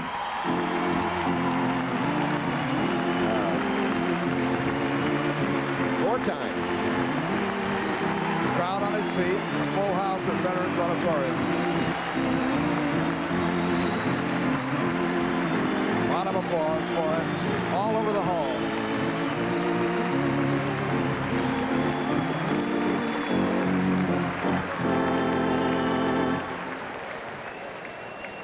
Jason Keenan. Crowd sits down again after congratulating a 4-time champion. Now we go to Presenting the double Class A. 2A 125-pound awards, Coach Kurt Deemer of West Liberty. 6th place, Jarvis Whittinger, Cresco Crestwood. 5th place, Bob Gonczarowski, Washington. 4th place, Mike Corsiglia, Davenport Assumption. Third place, Jamie Schmock, Rhinebeck, Gladbrook. Runner-up from Centerville, Jason Halupnik. And the 2A 125-pound champion from West Liberty, Ben Scorpel. He won a terrific match. You were just with us a few minutes ago with Jason Halupnik.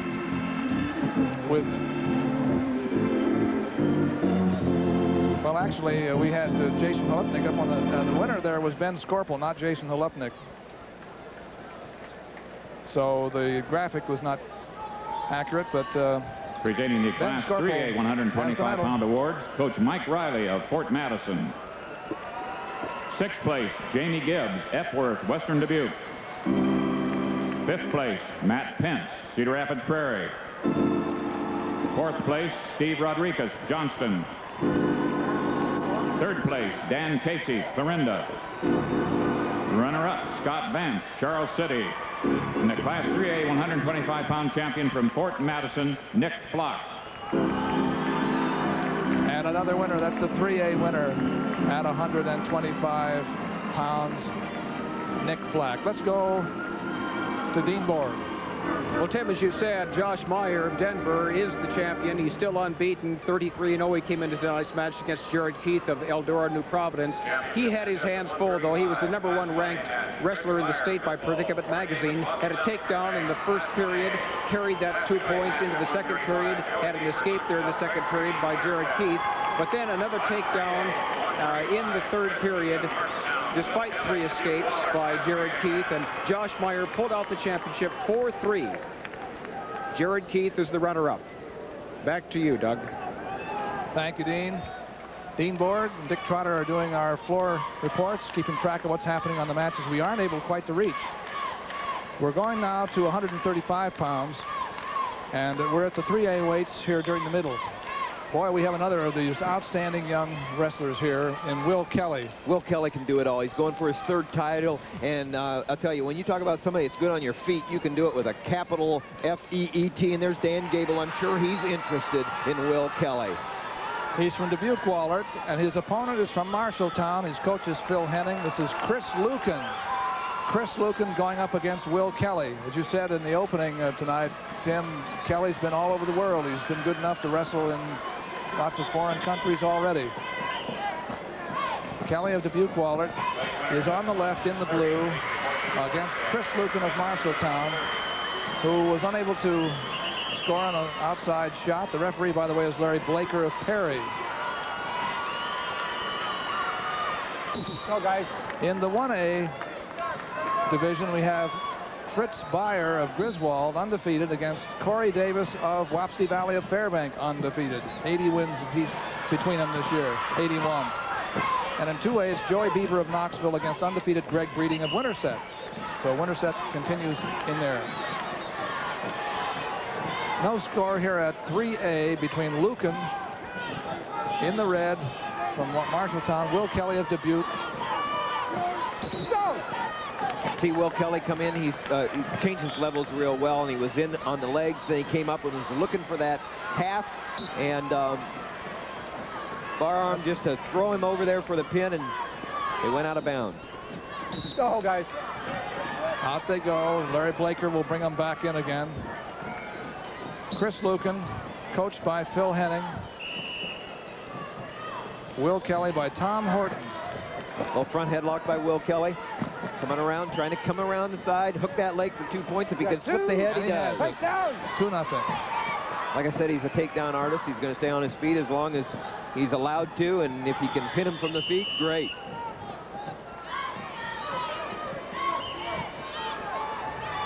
Two-minute first period is about That's how you use the arm. 30 seconds from ending here. That's how you use it. 2-0 in favor of undefeated Will Kelly. Undefeated the last 3 years, Doug. 91 straight wins, and that's something. That's how you use it. Against some pretty good competition, too. Got the arm bar right here, then he throws the half to the other side, putting a lot of pressure. When you're on the underneath there and somebody's got an arm bar and you're jumping from side to side and you feel that pressure, it's scary, because now all he's trying to do underneath, Lucan, is not get pinned. And then you can't wrestle your best. Right. You just have to stay flat. That's right. That's the end of the first period. 2-0 in favor of Kelly. Goes you, Red. And in 1A, it's 2-0 with 24 seconds left in the first period in favor of Corey Davis from Ops Valley over Fritz Beyer from Griswold. And in 2A, it's 2-1 in favor of Joy Beaver from Knoxville over Greg Breeding from Winterset with only 13 seconds left. Well, as soon as the whistle blew to start the second period, where Lucan decided to start up, Kelly took Lucan down. He got a lead 4-0, and now he has No, you're out of bounds. almost You're his down, third Green Bay. takedown, 4-2 now. What do you think? I didn't think there was two. I thought you think there was two. So you think it's still red? I think there's Listen to the referee's discussion. neutral. Okay, we're going to go neutral. We're going to go neutral. No point. No points points. scored here. The referees discussed and decided together that there were no points. Any points there? And you see that, whoa, that arm coming through. They're saying that Lucan did not have control, that Will Kelly was coming out slowly, but coming out all the time. And Phil Henning's not quite convinced. No. Not quite at all, and I think he's... Phil's an old referee. Right. We've seen him referee many times. National man here on Iowa Public Television's college wrestling. Neutral. Okay, neutral. 4-1 is the score. 4-1 in favor of Kelly in the blue from Dubuque Wahlert.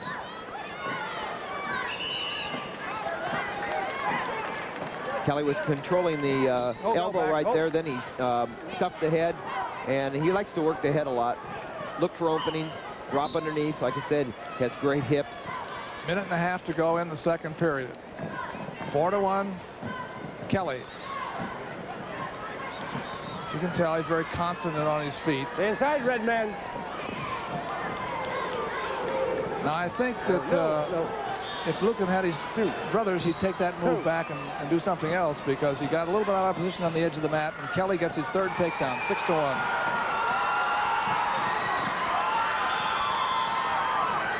Kelly up 6-1 with a minute and 5 seconds to go. That's Chris Lucan.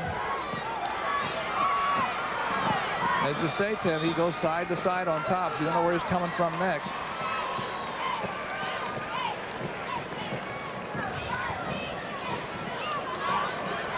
Has the leg in. Use it. Leave it flat. As we said, Kelly has had a lot of national honors. He's a cadet national champion and a two-time state freestyle champion. And he loves to work the arms when he's on top. Look at, he's got the far arm right here, and he's trying to force him over. Steps out in front. When you see a young man step out in front and then he try to whip over, didn't work, but you know that they're full of confidence. Yes. You're listening to Tim Johnson, and I'm Doug Brown on Iowa Public Television. See, that was hip action right there. Lucan really had the move right there. He was coming up for a reversal, and all Will Kelly did was just used his hips well, knew where his body was, came right back on top. Tough crossface by Kelly. Wanted to bring the knee up and cradle him. Take the head back down to the knee. See him? Go, guys. But we're at the end of the second period now. 6-1 in favor of Will Kelly.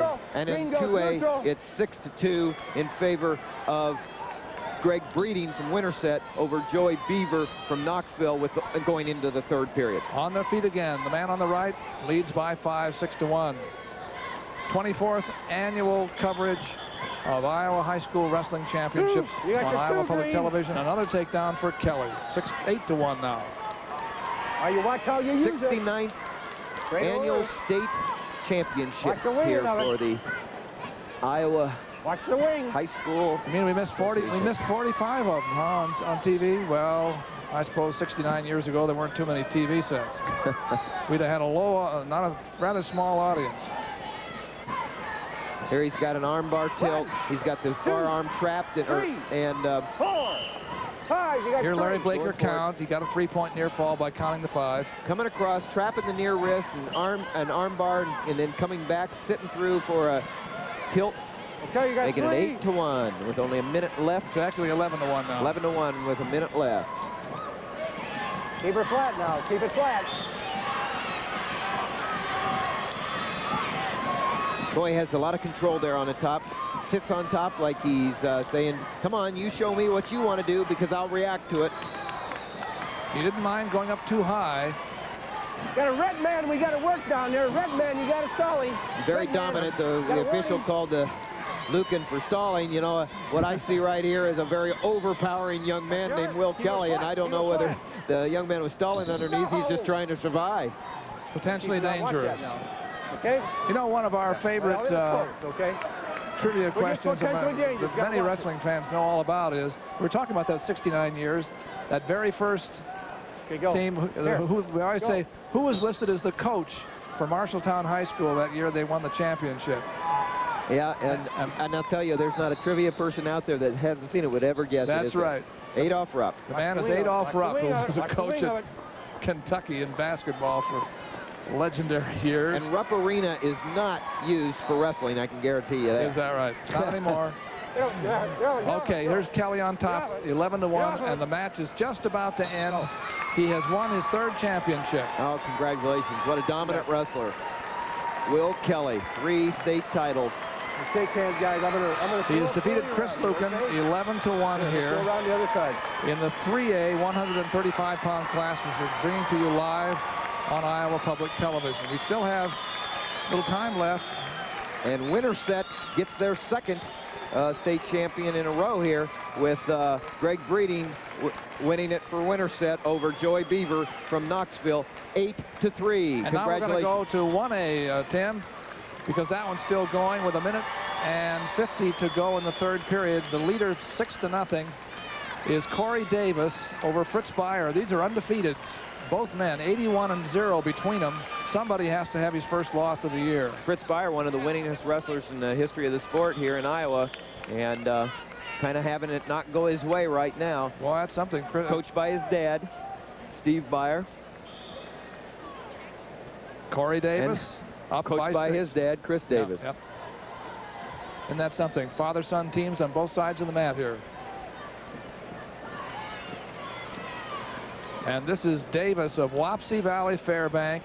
The official, by the way, out there is Dwight Spangler from Bettendorf.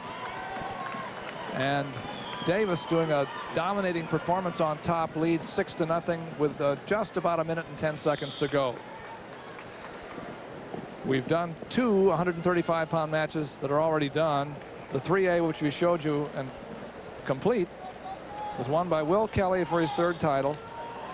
Earlier, you know, tonight, Juergens won his 3rd title from Maquoketa, can go for 4 next year, and Jason Keenan became a 4-time champion.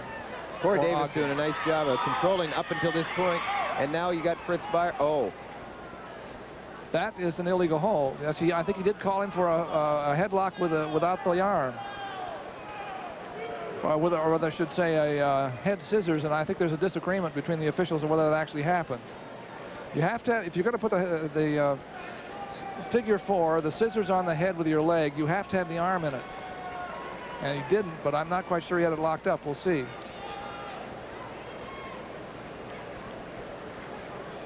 That's Mike Allen discussing it with Dwight Spangler. Here's a replay right here. Look. Fritz Beyer coming out, looking to kind of finish it like a Granby. So he comes into the position, and to stop that move, we've got Corey Davis hooking the head illegally, according to Dwight Spangler. 1 point, but really, it worked if they put, it will be interesting to see what happened here. If they call it reversal for Beyer and a point, now we're 6-3, and that's what it is. Yes, it is. 3-point move, 3-point shot there in the wrestling arena here. Yes, it was. Now it's 7-3. Beyer says, I got to let him go, and I got to win it on my feet. But Davis is in quick. He has the takedown. He has the leg in, and it's dangerous, says Dwight Spangler. I don't like that position, so he's going to bring him back to the middle again. 9-3. Quickly, 3 points for Davis right there with an escape and a takedown. Boy, he gets that leg in a hurry, doesn't he? That's right. He's a pounder on top.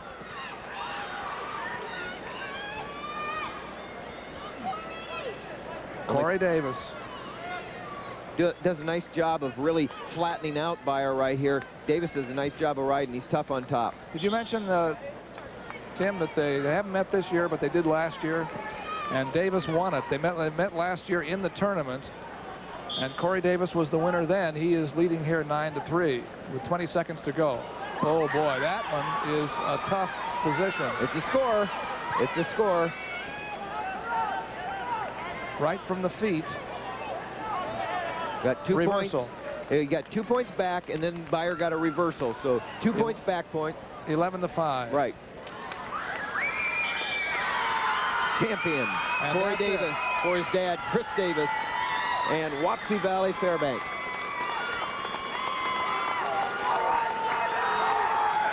Corey Davis, the champion, and he finishes an undefeated year. Fritz Beyer loses for the first time in 44 matches. Finishes second.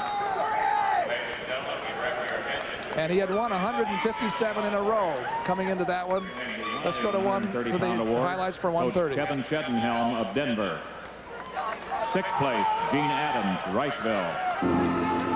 5th place, Matt Lindholm, Ogden. 4th place, Jake Havoc, Oakland Riverside.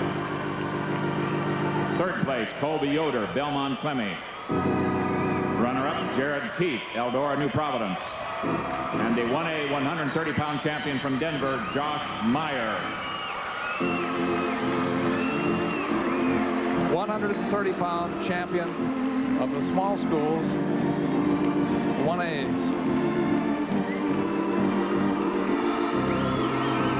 6 top place winners. They went through all this season, and they're all medal winners at the state tournament. The presenting the Class 2A 130-pound awards, Coach Gary Christensen of Winterset. 6th place, Matt Stanley, Adel DeSoto Minburn. 5th place, Matt Gogol, Anamosa. 4th place, Ryan Stevens, Centerville. 3rd place, Tom Rubel, West Liberty. Runner-up, David Mera, LaPorte City Union. And the Class 2A 130-pound champion from Winterset, Justin Jeffs.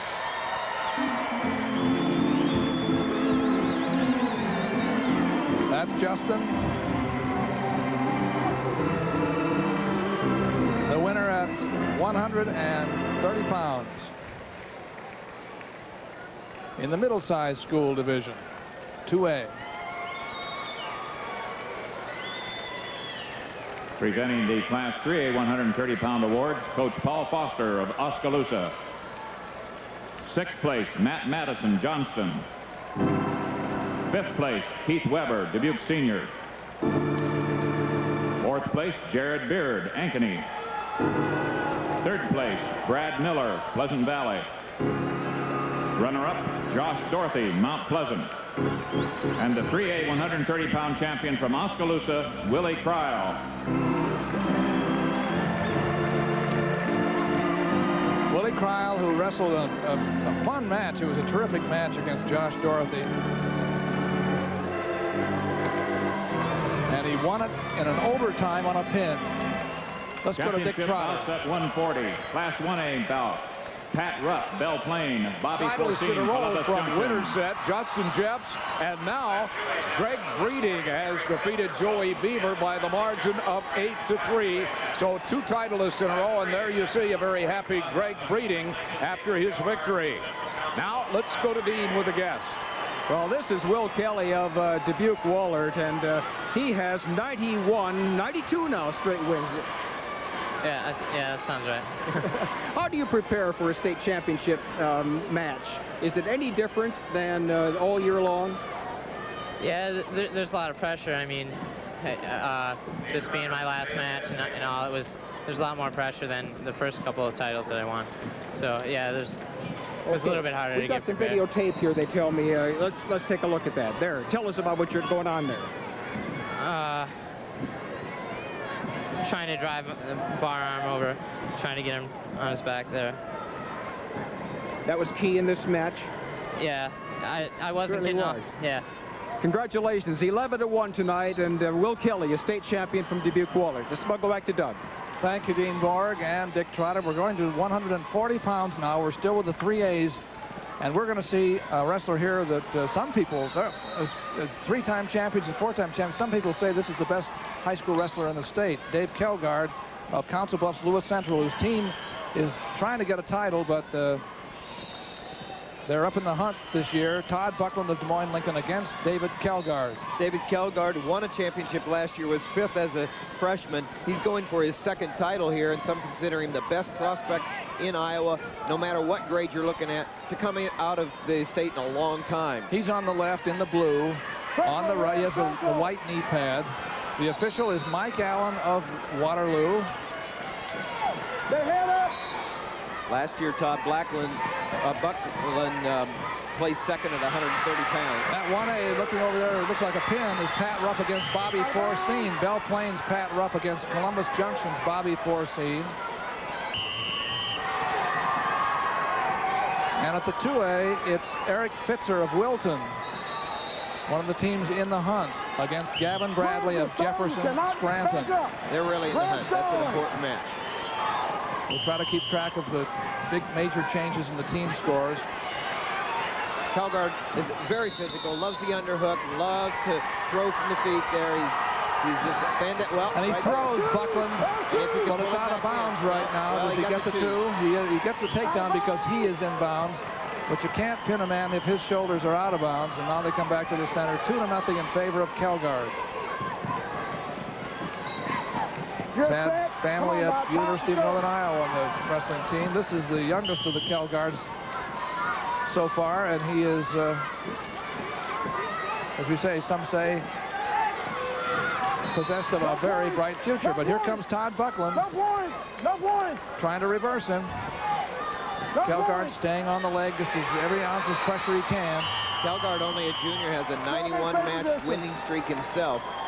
And he's something else. He's got the tools.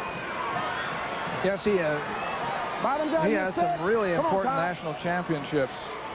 He was the junior national Greco champion last year. At the end of this period, we'll show you what the team scores are in the 3A. The big schools, this class right here. Calgard maintains his position of advantage, and he leads 2-0. Although Buckland's on his feet. End of the period. Mike Allen will bring him out to the center again. That's the way it stands in 3A. And Pleasant Valley cannot catch Cedar Rapids because they don't have any wrestlers left. And Lewis Central's too far behind. It looks like Cedar Rapids Prairie has it locked up. And the fight is for second and third, or actually for third and fourth. That's David Calgard. Okay, Green, your choice. Green pitch. Choice goes to Calgard. He wants to go under to try to get out, to get another point. It's 2-0. Calgard's really looking for a lot of points. Lewis Central is not mathematically out of this. They have 3 in the finals, and so with big point matches, they need some pins. That's right, and they've got to depend on here. But Buckland's got other things in mind. No points. Buckland staying in there. He's been tough. Now you see that was the hand control by Calgard. He managed to get hand control coming up, and then he was able to turn in. It's very important. He controlled the wrist out there, and then when he was able to pivot quickly, he got the third point. 3-0. Todd Buckland was a runner-up last year to Will Kelly. It's a great story. He's currently the foster son of his coach, Mike McGivern, former University of Iowa All-American. And for the last couple of years now, Todd Buckland has been the foster son of Coach McGivern.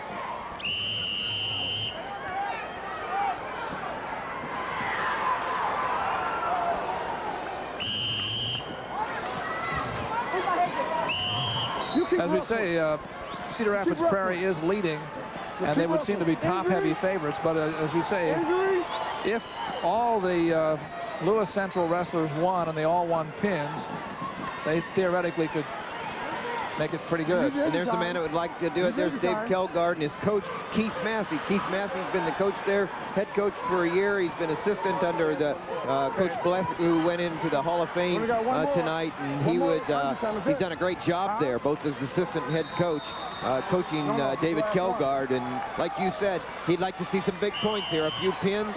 And Prairie not winning their final matches could put Lewis Central in the lead. It's a long shot, but it's possible. But Buckland is tough. You see him going head-to-head with Calgard. He's not backing out of there at all. It's 3-0 in favor of Calgard. You cannot back up. That's a warning against Buckland for stepping out. Front headlock position. Hey, 2-3, takedown. And he made a point out, made a takedown out of it. So Kjellgaard goes up 6-0. He's beginning to get really dominant now with 45 seconds to go in the second period. Kjellgaard.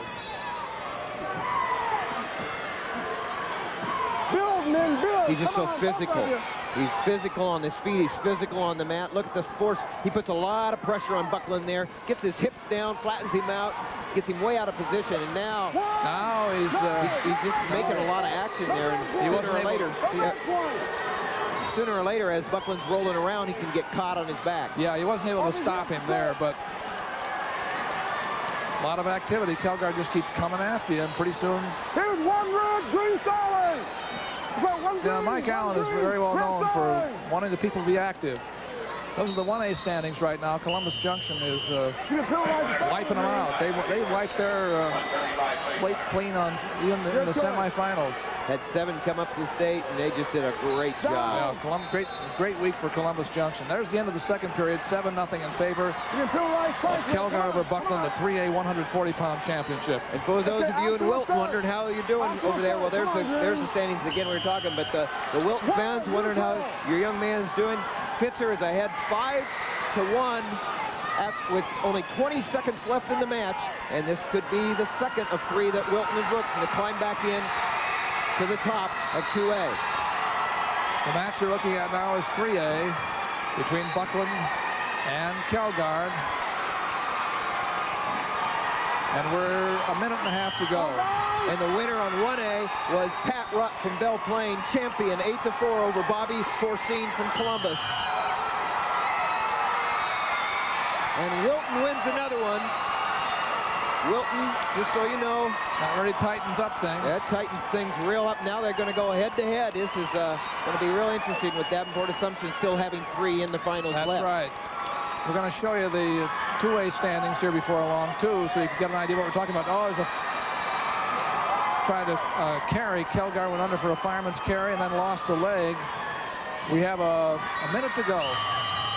7-1. Go. That is Todd Buckland.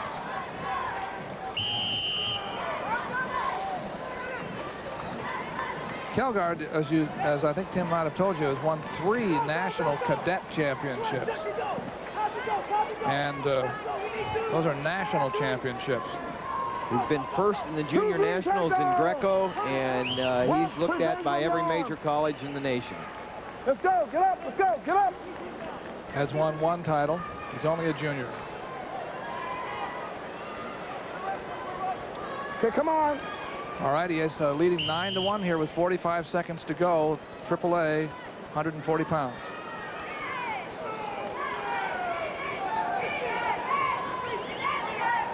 Really look at that pressure. He uses the near rest right there, and then he puts the pressure. He jumps from one side to the other, throws the half. If it doesn't work this way, he's going to come back the other, but it's a lot of good hip action there. Drops down, you say, well, what's he do that for? Well, he's just trying to create some action because he feels real good in the scramble, and he might be able to catch Buckland on his back and pin him. 20 seconds to go, and an 8-point lead for the man on top, Dave Kjellgaard of Council Bluffs Lewis Central. Doing everything he can to try to... What he doesn't want to lose is this 8-point lead now for the extra point. Watch your leg. Break. Well, touch it dangerous. That's right. The major decision, winning by more than 8 points, 8 points or more, adds another team point. So he has to hold. He needs to know what's going on right there, and he's going to hold on. That ends it 9-1, a major decision, and a second state championship for David Kjellgaard of Lewis Central Council Bluffs. Good job, Big Sam.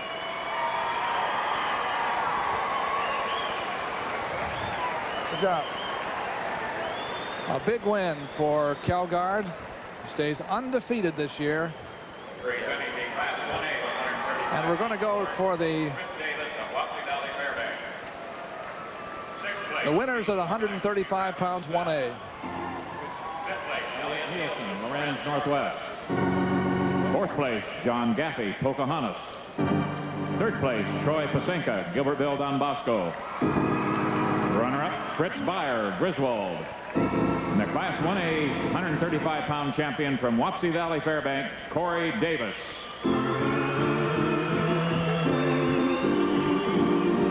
medal from his dad. Oh, how sweet it is. Although he would have taken it from anybody. It's got to be real special. Yes, it does. I hope that someday maybe my son could be up there and I could have that opportunity. I bet every father would love that opportunity. Now, the 2A winners come up, the top 6 places at 100 and... Presenting the Class 2A 35 135-pound awards, Coach Gary Christensen of Winterset. By the way, the 6th place winner there was on from Osage.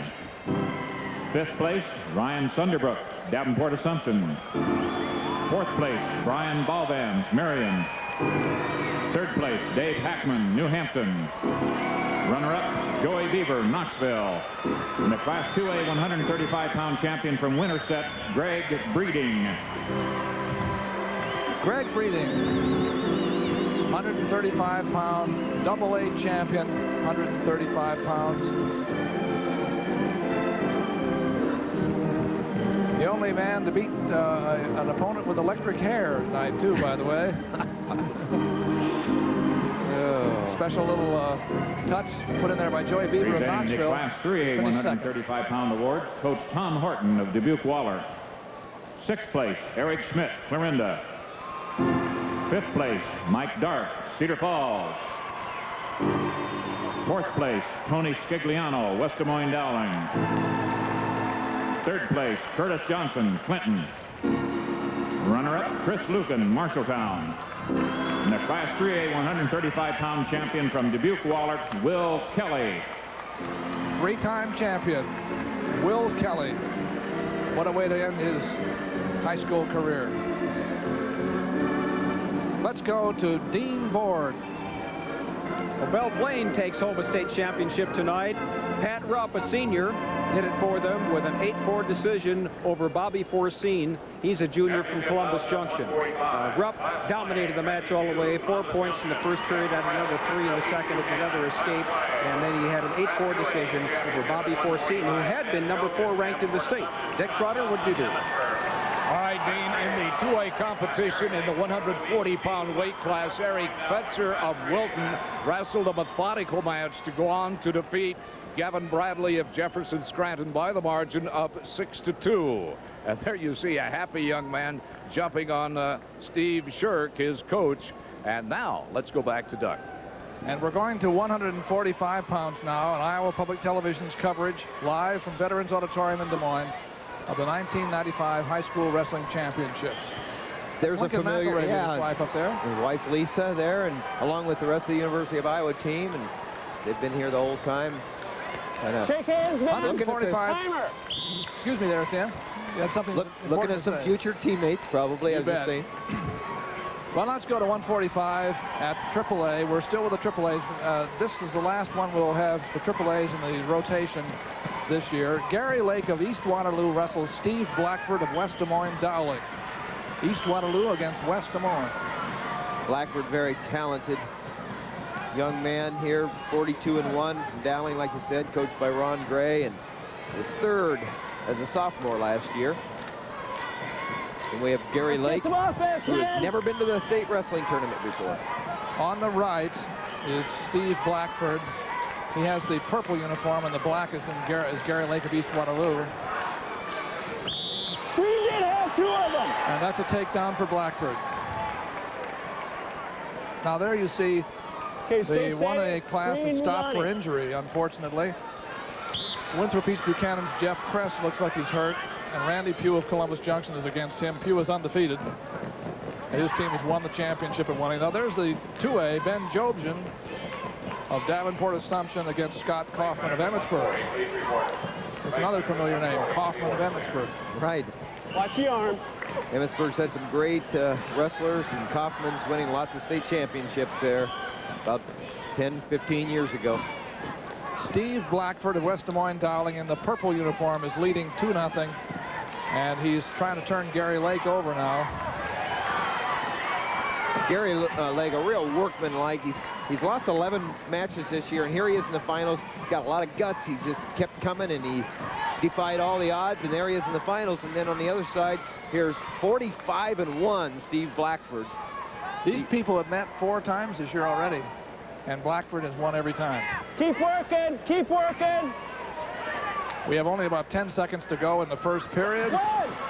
Blackford looking for back points. No. Potentially dangerous. You're down. 7 seconds to go.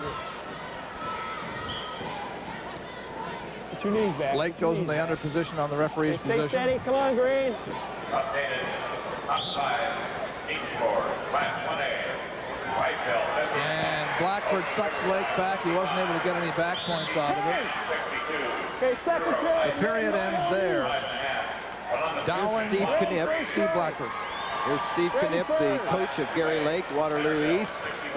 Steve's been there as the head coach for 17 years. Optional start. Put it on.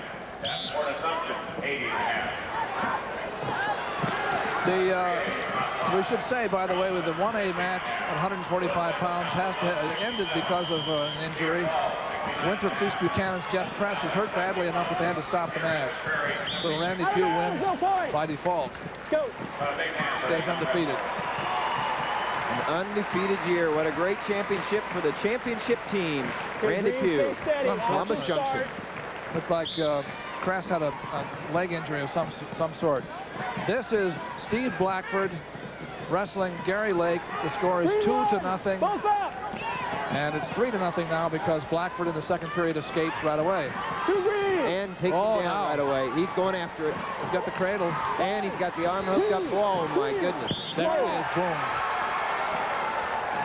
Ball called by Mike Exline calls it. And a pin for Steve Blackford, leaving no doubt.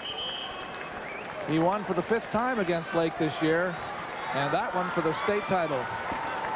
Well, Steve Blackford from Dowling, I read an article earlier in the year where he lost a match and he said, I'm going to do everything I can to not let that happen again. And he stayed true to his prediction and his word. And look at this. He catches the head, puts him in the cradle, hooks the leg, elevates, shoulders down flat, fall. There was nowhere to go in that situation. Now, this is what happened in 1A. Here's the injury. Randy Pugh goes in on the leg right here. And East Buchanan, Kress goes back and right. We'll see how this happens. Yeah, we got to see it all the way through. Right there, just twisted. Twisted the leg twisted a way that it shouldn't go. They were both undefeated coming in there. 72 wins between them, but Randy Pugh wins. Now we're at 2A between Ben Jobson of Davenport Assumption and Scott Kaufman of Emmitsburg. And that is Jobson on top with a cradle position. And this is a big one for Assumption. They're looking at their first of 3 finalists. Oh, yeah, they're in the title hunt. Most important for Assumption. And that makes it 10-3. So Jobson is piling it on here with about 24 seconds to go in the second period. That's Jobson in the red uniform, Kaufman in the yellow and black of Emmitsburg. The official is Jim Christensen of Greenfield. If I've got this right, I think Wilton is ahead by a 1/2 point right now with 1 wrestler left, and Assumption has 3 wrestlers left. So Assumption came into the finals leading. So Wilton has done what it had to do.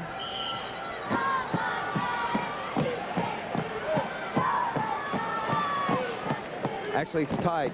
Tied, huh? Yep. Officially tied here. Officially tied. 80.5 points for both Davenport Assumption and Wilton going into this right here. And so. And Assumption has wrestlers at 145. Then at 152, they go head-to-head.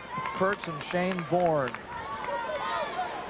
Big takedown right there by the Davenport. Nope, no points. 10-3. There's a minute and a half to go. We've just started the third period here. We've been told that it was an ankle injury and that here's your team standings, 80.5 points. Davenport Assumption has 3 wrestlers left in the finals. Wilton has 1. Like you said, they go head-to-head. So this is a big match right here. Whoa! Here's Emmitsburg with a big row Headlock. And he comes out. Couldn't work. Got people's attention, though, for a second. And we have a little over a minute to go here. The score is still 10-3 in favor of Jobson of Assumption, who is in on the double leg. Boom. 12-3. Well, he's doing a job for his team here because he's going to put Assumption ahead by more than 4 points going into their head-to-head, making Wilton not only having to win, but having to win by extra points. Yes, major decision here, the way it's going. This is a big win and the way to do it for Davenport Assumption. Trying to get their first state title. Both teams going for their first state title in the history of the sport at their school, Wilton and Davenport Assumption. And you know, the Assumption must really have a booming room at these weights, because Assumption has championship matches in 3 straight weights, starting here 145, 152, and then the next weight up to 160. Lemusburg behind right here. Kaufman behind by 9 points. Trying to come out and make this less than a major decision for the Assumption wrestler. 18 seconds. Whoa, but Jobson had something else in mind right here, and that's more points. Creighton High's trying to move back to get the pin. He does have the near fall all the way up to 3. That could wrap up the state title. Not officially. Like I said, it puts a lot more pressure on this next match for Wilton. Big championship here, 15-3. A major decision for Ben Jobson of Davenport Assumption. They have to win coming into these 3 straight weights, and they won the first one. The next one they'll go will be against Wilton. Shane Bourne against Marcus Kurtz of Assumption. Let's go for 140-pound winners. 6th place, Scott Sonberg, Nashua Plainfield. 5th place, Chris Smith, Sumner. 4th place, Chad Spink, Mobile, Woodbury Central. 3rd place, Joe Bishorner, Lake City, Southern Cal. 3rd place, Bobby Forcine, Columbus Junction. And champion at 1A 140 from Belle Plaine, Pat Rupp.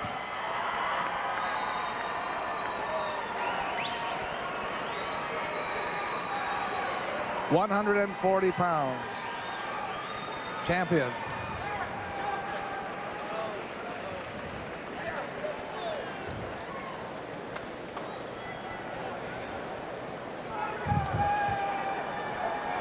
Presenting the Class 2A 140-pound awards, Coach Steve Shirk of Wilton. 6th place, R.J. Fiddler, Glenwood. 5th place, Wes Knack, Benton, Washington. 4th place, Jason Rowe, Osceola Clark. 3rd place, Matt Ham, Tama, South Tama. Runner-up, Gavin Bradley, Jefferson Scranton. And the Class 2A 140-pound champion from Wilton, Steve Shirk. Steve Shirk from Wilton. His team is still at it, hoping to catch Davenport Assumption in the 2A class. Those are the 2A winners at 140. Up will come to 143A. Speaking of Steve Shirk, he's done a great job at Wilton, bringing it up. Sigourney native, coached by Jack Presenting the Class 3A 140-pound awards, Coach Keith Massey of Lewis Central, Council Bluffs. 6th place, Rob Kenworthy, Clinton. 5th place, Josh Grandstaff, Mason City. 4th place, Dave Myers, Keokuk. 3rd place, Jess Hargrave, Spencer. Runner-up, Todd Buckland, Des Moines, Lincoln. And the 3A 140-pound champion from Lewis Central, Council Bluffs, David Kelgard.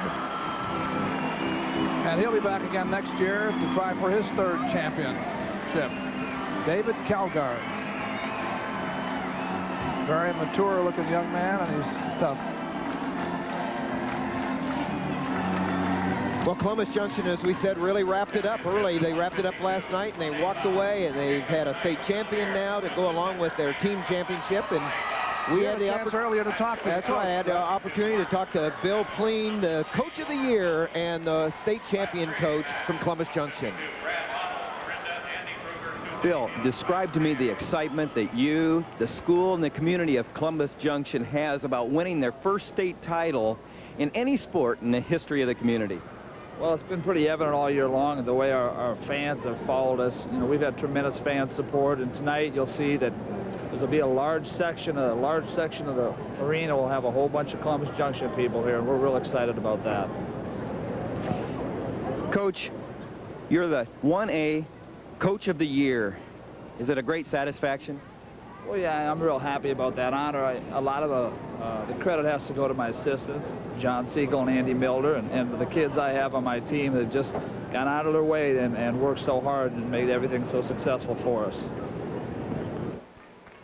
Now we're going to 152 pounds. That was Coach Pleen of Columbus Junction, whose team has done such a wonderful job this year and wrapped up the 1A championship on semifinal night.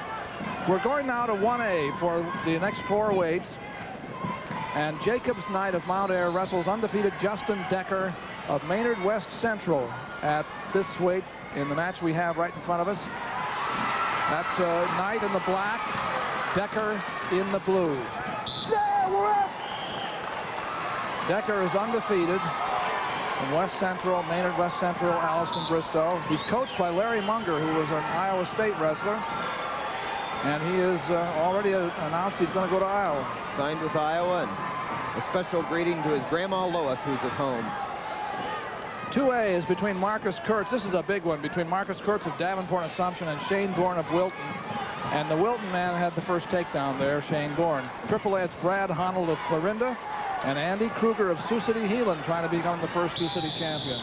Stalemate, man. Let's go up. Here we are. It's 152 pounds. We're moving up in the weights now. Mark Bean of Iowa City is the official. And Justin Decker of Maynard West Central has shot in on the leg.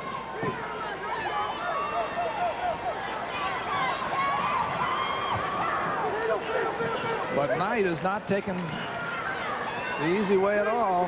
Whoa, there he's got a kind of cradle almost hooked up right there.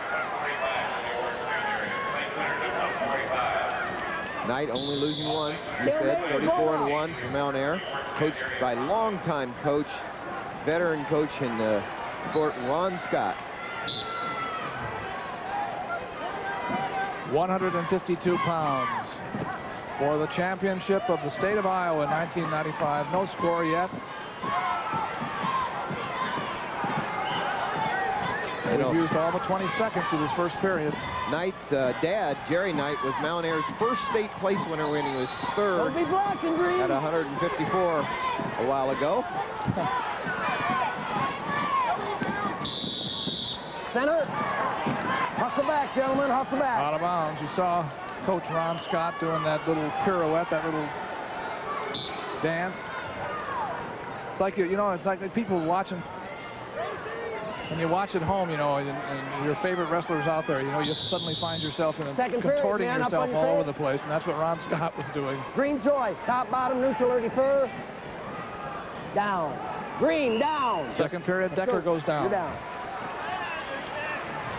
And there's no score. Let's go, bud. Get set now. There's the runaway victory for Columbus Junction. How about that? And we've got second and third close. Easy. Well, Winthrop East Buchanan lost a chance when they had an injury there. But they have another match coming up. They have another finalist coming up, so they still have an opportunity to overtake Interstate 35, who doesn't have any more left. One, neutral, neutral. So Decker is out for the first point of the match, 1-0. He leads Jacobs Knight of Mount Ayr. You need time? Okay. 152. We're watching the 1As through these next 4 weights, 152, 160, 171, and 189. Then we get to heavyweight. We'll see how the team scores are and one thing and another, and we'll make a decision just before we start. Injury here, Jacobs Knight. Looks like he's hurt his ankle, so he's going to get a wrap.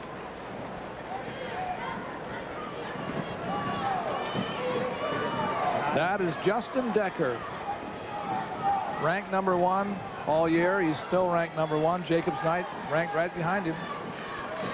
Once again, we'd like to recognize the 152-pound class. We're at Veterans Auditorium in Des Moines. Iowa Public Television coverage of the 1995 Wrestling Championships. The attendance has been a record these 2 weeks. Right here, gentlemen. They won't have they tell me they won't have an audited figure, is what they call it, till later, but they're just confident as all get out that they've had more people in 3 days than they've ever had before. They knew it the first day. Leading by 1-0. You see Decker coming after the takedown in the blue. Doesn't have it yet, but he's stuffing the head, and he's going to get it, I think. He's looking for it, but there's the 2-point. There it is. Knight coming around on a switch. Off the mat, you're down, Red. Hustle back, gentlemen. This is Wilton really going after it. There's the big match up there, the head-to-head with Assumption and Wilton. And Wilton is leading 6-0 right now. 3 more points, 9-0 at the end of the second period, and he's going to get that extra point back and could tie Assumption with that win. Top. That's Wilton against Assumption in the 2As. We're running, as we always do, on an Iowa High School Athletic Association 3-year rotation series. Nobody knows what the teams are going to be 3 years ahead of time. It just works out as that works out. And tonight we have through 152 through 189 in the 1A. Tonight is the crowd 12,894 sellout. We rotate every 3 years, through the 3 years, so all classes will be represented. It's the fairest way to do it. Yeah. Break easy. Often we get questions about, well, why don't you split the screen and do all 3 at once? Well, it doesn't work that way. It's just too hard to cover. You don't see anything. Decker leading 3-0, starts on top with 25 seconds to go in the second period. He's controlling Knight very well.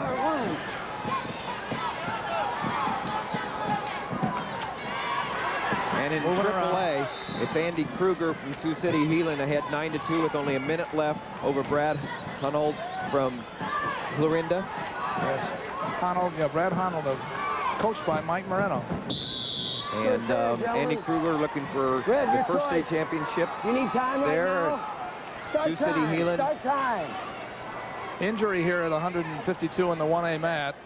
Knight again is hurting with that left ankle. He had it wrapped here a moment ago.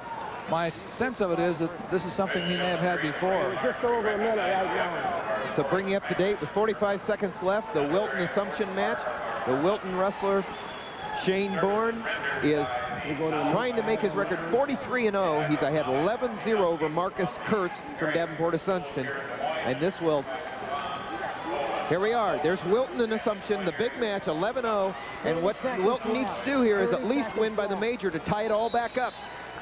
The man in blue who leads now 13-0. He's trying to pin him, but if he doesn't get that job done, it's going to be all tied up with Assumption only having 1 match left. Right. And the opportunity to win it or have a tie for the championship. We'll go back to the 1A match as soon as it's ready to go, and you aren't going to miss anything of it. We're in the last 15 seconds here, and it does certainly look as if Shane Bourne is going to do it for Wilton and finish an undefeated season.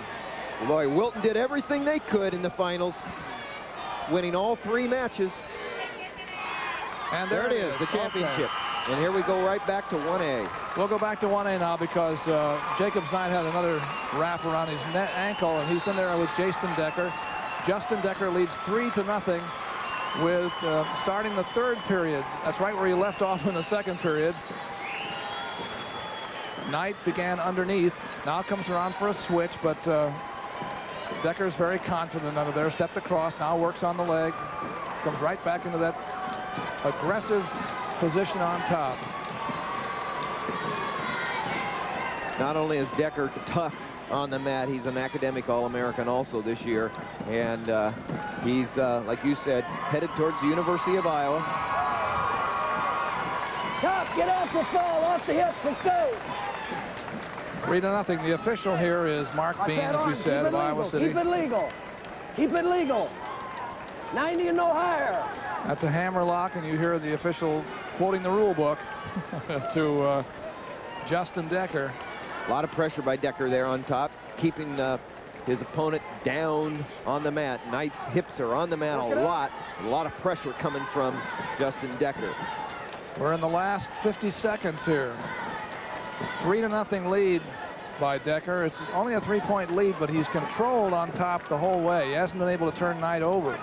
Well, he's a good football player also, and he's also a good baseball player. His decision is, should I play one more summer of baseball or not, is what he's trying to decide after this, because he loves all three sports, but he's going to be all wrestling when it comes college. 20 seconds to go.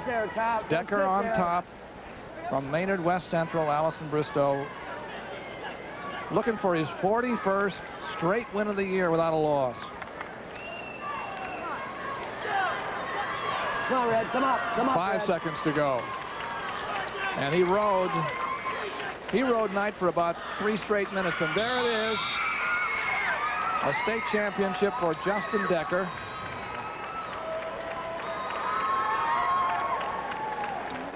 Three to nothing over Jacobs Knight. Shake hands, please. Stay with me on this one, bud. All the way around.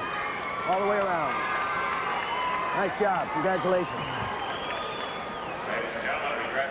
Shakes hands with Coach Larry Munger, assistant coach. Still playing Columbus Junction. 1A winners. 6th place, Corey Vandenheuvel, Thornburg Tri-County. 5th place, Jared Lund, Greenfield, Nottoway. 4th place, Dennis Mosher.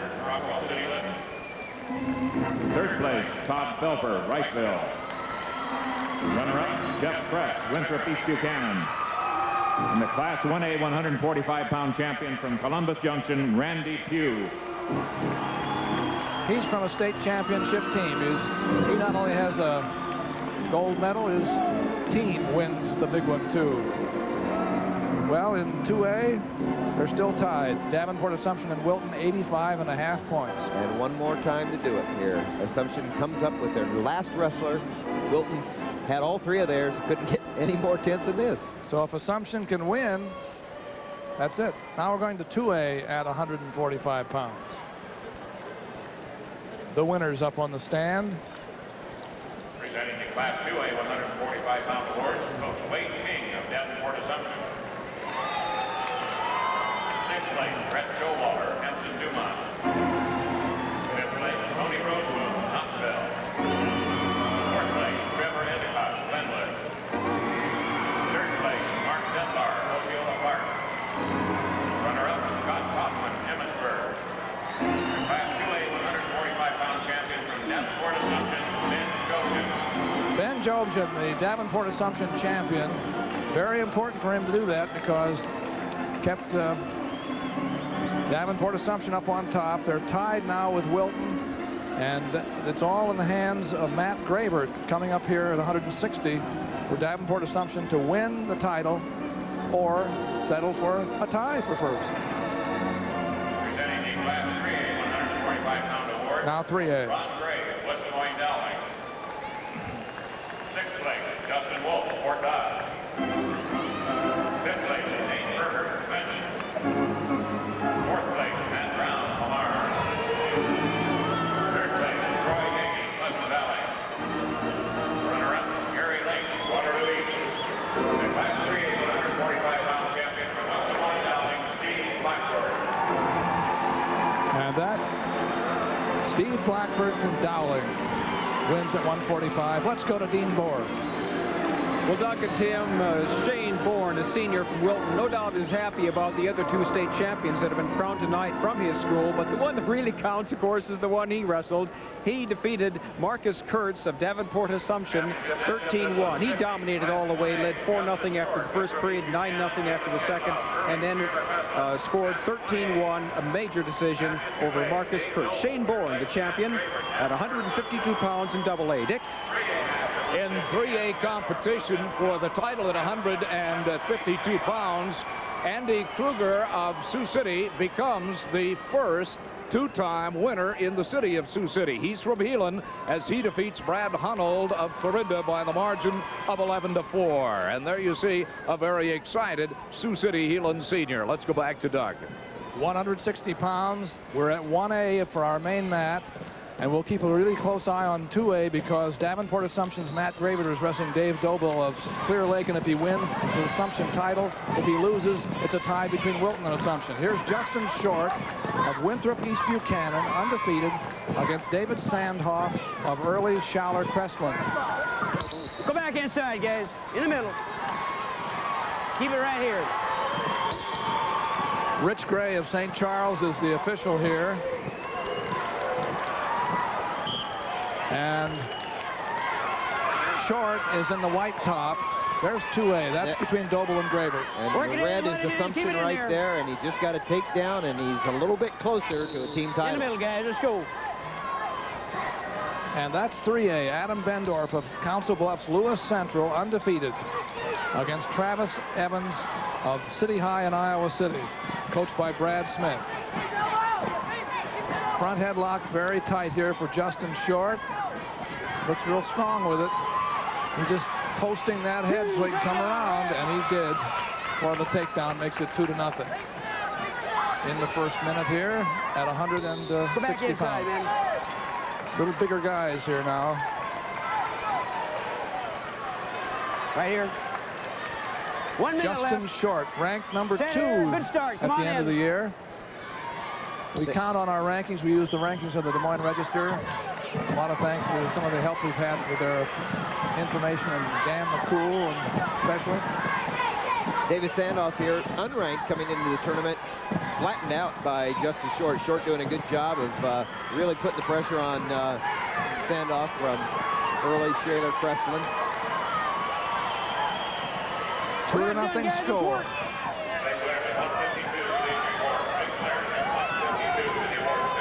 No worse feeling than when you're underneath like Sandoff is there and you can't even get up to your knees because there's so much pressure there. Here's an arm bar and a near wrist. Work for score, guys. Work used for by score. Justin Short, trying to turn his opponent. We were talking about Dan McCool, you know, the Register reporter who knows a lot about high school wrestling, and he had 72% of his first place picks are in the finals. Yeah, right. We're in the finals, which is pretty good. All 3 classes. Sandoff trying to sit out, but Justin Short doing a nice job of following behind him right here. Flattens him out again, and we're right back where we started. And it's going to be right out right to the end of the period here because time is out. Period. 2-0 in favor of Short. Okay, red choice, up, down. There's Dan McCool, red yes. defers the Got a green. good shot of Dangerous Dan. Green takes down. Of the Des Moines Register. Second period, 2-0 red. Let's give him a lot of credit for his coverage of high school wrestling in the state. He's dedicated to it. Really is. Short starts the second period right where he ended the first one, on top and grinding. Sandoff really having trouble getting his hips underneath him. Short, undefeated, going for his 32nd win this year. Improve it, guys, improve it. His coach is Dave Steinkamp. And David Sandhoff is coached by Scott Selby.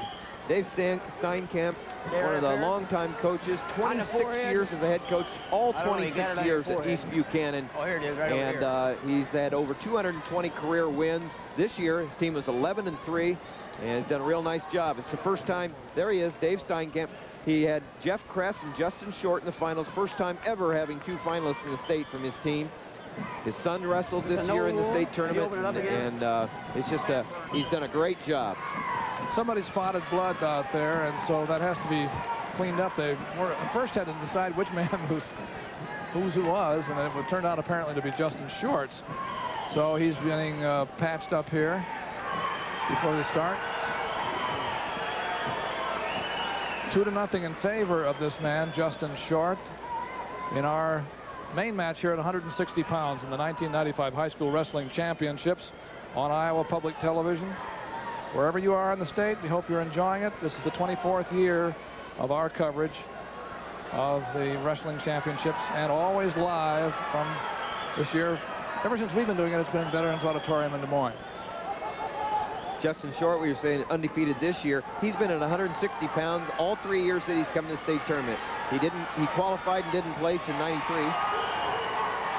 And here we're going to drop off, Tim, just to another match here for a second. That's the 3A match between Adam Bendorf of Council Bluffs Lewis Central on the right, and City High of Iowa City's Travis Evans with the red front. They're back at it again on 1A, by the way. So we'll get back to that. There you are between Justin Short and David Sandhoff. Short picks up right where he left off. Riding tough. Short has not been taken down this year. Is that right? He has not been taken down all year long. And like I said, I was finished my thought. Last year he got 5th, and now here he is in the finals. And his favorite wrestling move, the takedown, he says. Going to Co-College next year. It's already decided. That's where he's going to wrestle. All fingers, get them all. Well, I have some good people I know went there. You bet. Some good people come out of there, including Tim Johnson. Well, we have East Buchanan's Short. Boy, you don't get taken down when you're on top like this. No, he's really put the pressure on him the whole night. He knows how to grind. 2-0, but it's the lead. It's only 2-0, but my heavens, he's put a lot of pressure. He would like to get Sandhoff over once, Gotta though. use that, Red. Gotta use it. Because 2-0, you know, that's just not quite enough to feel safe with, no matter who you are. 25 seconds to go in the second period at 160. Both men here. Let's go. Both men. Still very close in that Doble and Gravert match. Get something going. Davenport Port Assumption wants to win a state title. And Gravert, I think, has a 1-point lead with about a minute and a half to go. 3-2 in favor of Davenport Assumption's wrestler Gravert with, you're right, a minute 10 left. Couldn't get any more closer than this for 2A. But look at this ride by Justin Short. You know, he's sucking Sandhoff back, trying to put him on his back. Couldn't do it, but he still maintains that position all the way through the second period. In 3A, it's 5-3 in favor of Adam Bendorf from Lewis Central over Travis Evans from Iowa City, City High. Bendorf, as we said, another undefeated wrestler from Lewis Central, Council Bluffs. It's still 3-2 in 2A in favor of Davenport Assumption's Gravert with 45 seconds left, and they're on their feet. And a win there would give them the state championship. So, yeah. That's Mark Bean, who's the assistant referee at this mat. Rich Gray of St. Charles is the head referee. And again, they're patching up Justin Short. They figure they just put a bandage on it because they have to cover the bleeding. There's only 45 seconds left in the 3A, and it's still 5-3 with Bendorf leading Evans. Let's go down and take a look at this Davenport Assumption and Clear Lake match with, 19 seconds to go and a 1-point lead for Gravert. And here is Doble taking time for an injury. Got a little bloody nose there, and they're taking care of a bloody nose right there. In 3A, we've got 2 injuries timeouts right now with 1A and 2A. And in 3A, 15 seconds left. And we've got a double stalling, and they each got a point against them, and now it's 6-4. So the difference stays the same. Now we're going to the TV match we started with Justin Short and David Sandhoff. And this time in the third period, Sandhoff gets to start on top. And you think, boy, what a relief to be up here. And he's trailing only by 2-0, and he's trying to work hard against Justin Short to make a difference, but he can't hold him, and now it's 3-0. Short is out, stood up and got away. On 3A, Lewis Central wins.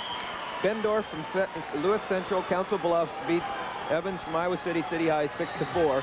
And we've only got 10 seconds left in this 2A also.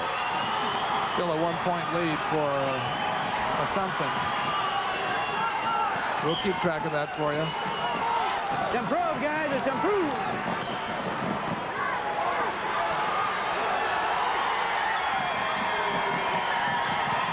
And Assumption won it, 3-2. Assumption won 3-2, and they won their first state title. That's the championship for them. They had to have that win. If they tied, it would have been a 2-way first place between Assumption and Wilton. You got to give Wilton and Assumption a lot of credit there. Wilton won 3 state titles, gave them all they could give them, but Assumption won the 2 that they needed. Justin Short here at the 1A mat is leading 6-0 over David Sandhoff with 50 seconds to go. He's dominated here right from the start. You can see quite easily how he got 31 in a row this year without a loss. He's a horse. Tight waist. Boom. Near wrist, and he flattens Sandhoff out. Gonna use it, Has Tom. the hammerlock with the left arm. And you hear Rich Gray saying, use it. Well, he'd like to use it. Straight across, straight there across. He is using it. He's got to make sure that he comes straight across. Potentially dangerous. Go again. Here we go. Rich Gray thinks it's potentially dangerous. And starts him again with 10 seconds to go in the match. 10 seconds to go. It's going to be a state title for Justin Short. He got reversed right at the end. He lost his shutout, but how does he care, huh? 6-2. A state title for East Buchanan. I want to turn you by sides. Nice match, guys. Okay, there's our champion. Okay, over here. Justin Short. Gets the bloody bandage around his head and the championship to go with it. Let's go to the 152-pound winners at 1A. Class 1A 152-pound awards, Coach Larry Munger of Maynard West Central. 6th place, Mason Stein, Lisbon. 5th place, Scott Nichols, Corydon Wayne. 4th place, Brandon Christopher, North Winneshiek. 3rd place, Will Steinkamp, Winthrop East Buchanan. Runner-up, Jacobs Knight, Mount Ayr. And the Class 1A 152-pound champion from Maynard West Central, Justin Decker. Justin Decker. Undefeated year, 41-0 at a state championship.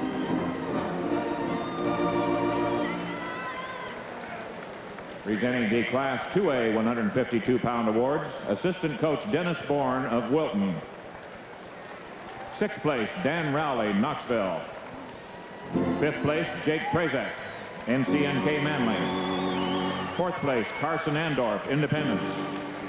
3rd place, Jeremy Huskovic, New Hampton. Runner-up, Marcus Kurtz, Davenport Assumption. And the Class 2A 152-pound champion from Wilton, Shane Bourne. Shane Bourne of Wilton gave it a try for his team. He won when he had to win to tie his team up with Davenport Assumption. But then the 160-pound Matt Gravert of Assumption put it away for his team with a win in the next weight class. There's Dan Gable. Checking out the talent here. And he's a fairly decent judge of it, I think you have to admit. Presenting the Class 3A 152-pound awards, Coach Rick Tooney of Sioux City, Heelan. 6th place, Chad Leonard, Ankeny. 5th place, Casey Aldridge, Indianola.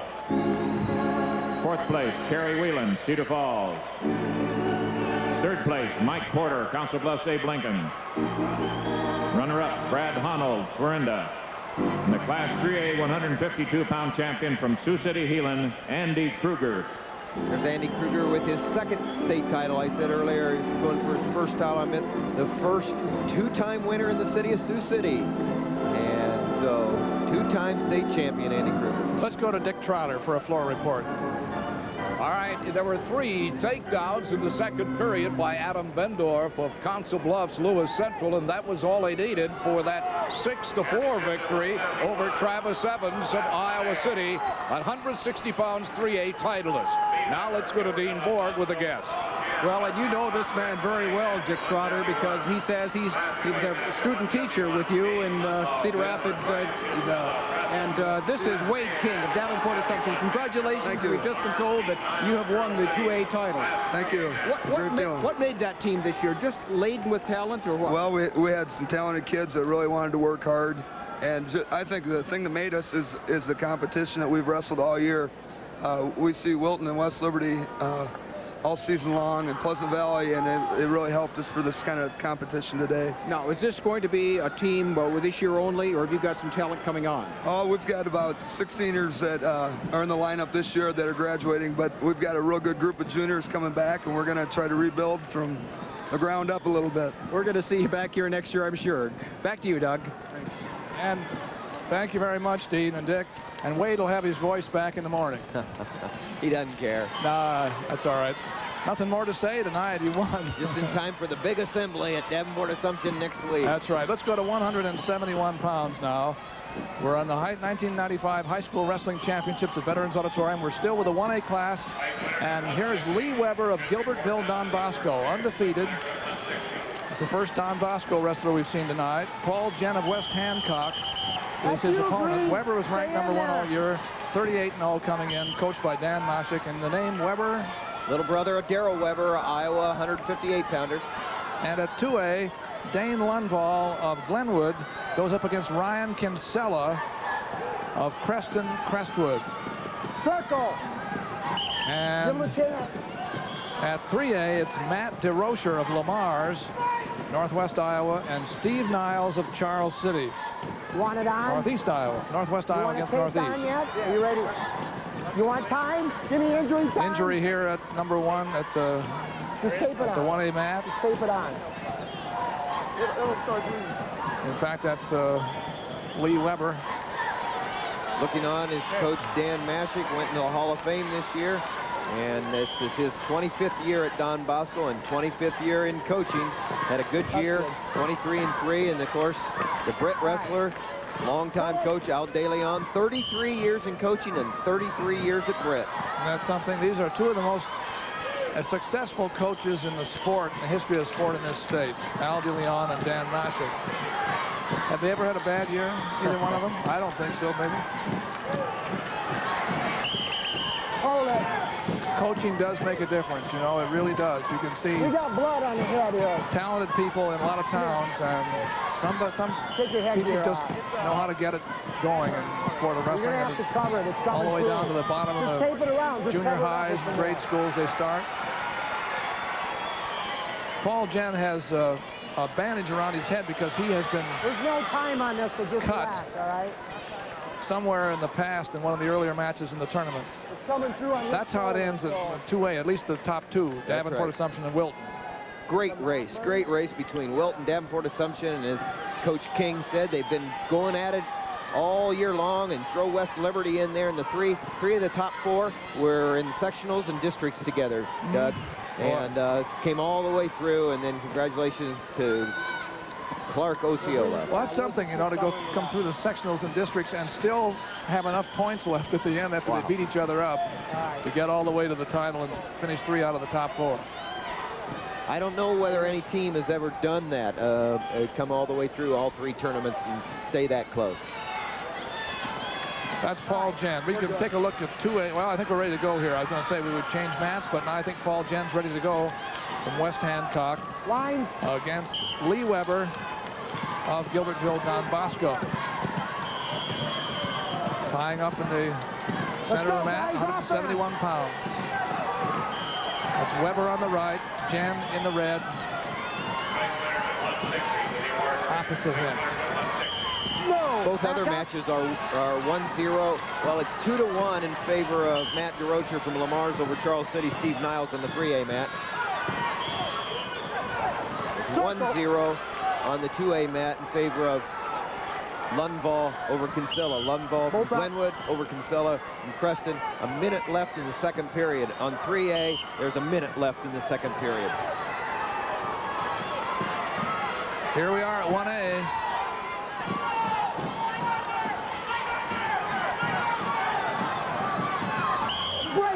Kind of a tough position, and the official, Greg Eschweiler, thinks it's potentially dangerous.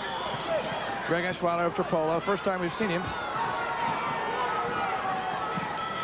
Weber against Jen. Weber in the blue, trying to finish an undefeated year. See, nice job of dropping in right there. Weber looking to work something to the right side of Jen right there, staying right on Jen's right arm, looking for an opening for a fireman's carry, something like that. They went through the first period on no score. Green will go down. Jen has his pick, and he takes the under position. In the third or in 3A. It's 2-2, all tied up with only a few seconds left in the second period. All tied up between DeRocher and Niles. Jen is out very fast at this period. Weber allowed him to stand up, and Jen got out 1-0. First score in the match. That's you. You get in there. Let's go, Red. There's a warning against Weber. Now there he is on the right side. Single leg. Trips through and gets a 2. That's all he needed. Just a little warning to spur him on. He says, but let me back to my feet. I want to go. Neutral, 1 green. He now lets Jen out. Makes it 2-1, 2-2. He feels confident on his feet, although that was only the first takedown he had. Here we go. You know, every time you hear somebody being warned for stalling and then doing something big after that, I think back to Yojiro Yutaki, who used to wrestle. Japanese Olympic champion, went to Oklahoma State, and then one night, the story goes, he was warned for stalling against somebody, and the opponent said, "Ref, why did you do that?" No, both up. I don't want him upset. 2-2. Weber was a qualifier as a sophomore and placed 4th last year. Going to go to Iowa, join his brother. Weber looking very confident out there now. The reason he was able to do that was he got in the single and head to the outside, but then he just crowded the hips and really controlled the hips of Jen and got the takedown. The impression was that he may have seen something that he liked. He just figured he could do it now. 4-2, he's leading. And it looks like he just hasn't sort of figured it out. Yeah, nice job. A little heel pick action. He controlled the shoulder, the right shoulder, and then dropped across to the left heel. There's Dan Mashik going, yeah, that away, that buddy. Bring it on. 6-3 with a half a minute to go in the period. Now this time Weber is stand down. He's going to try to turn Jen here. With a minute left in the third period, it's 7-2 on 3A in favor of Lamar's DeRocher over Niles from Charles City. And it's 3-0 in favor of Lundvall of Glenwood over at the 2A match. With a minute left in the third period also. No! No! There's the end of the second period here at 1A. Lee Weber and Paul Jen. Weber leads by 3, 6-3. Other way, Red. And now Weber 6-3. will take down. Cover. Weber stops that first move very well. He's going to try to ride for a while and see if he can turn Weber over. He wanted to tilt off that move. Now he's going for the crossface. Anything to make those 3 points up.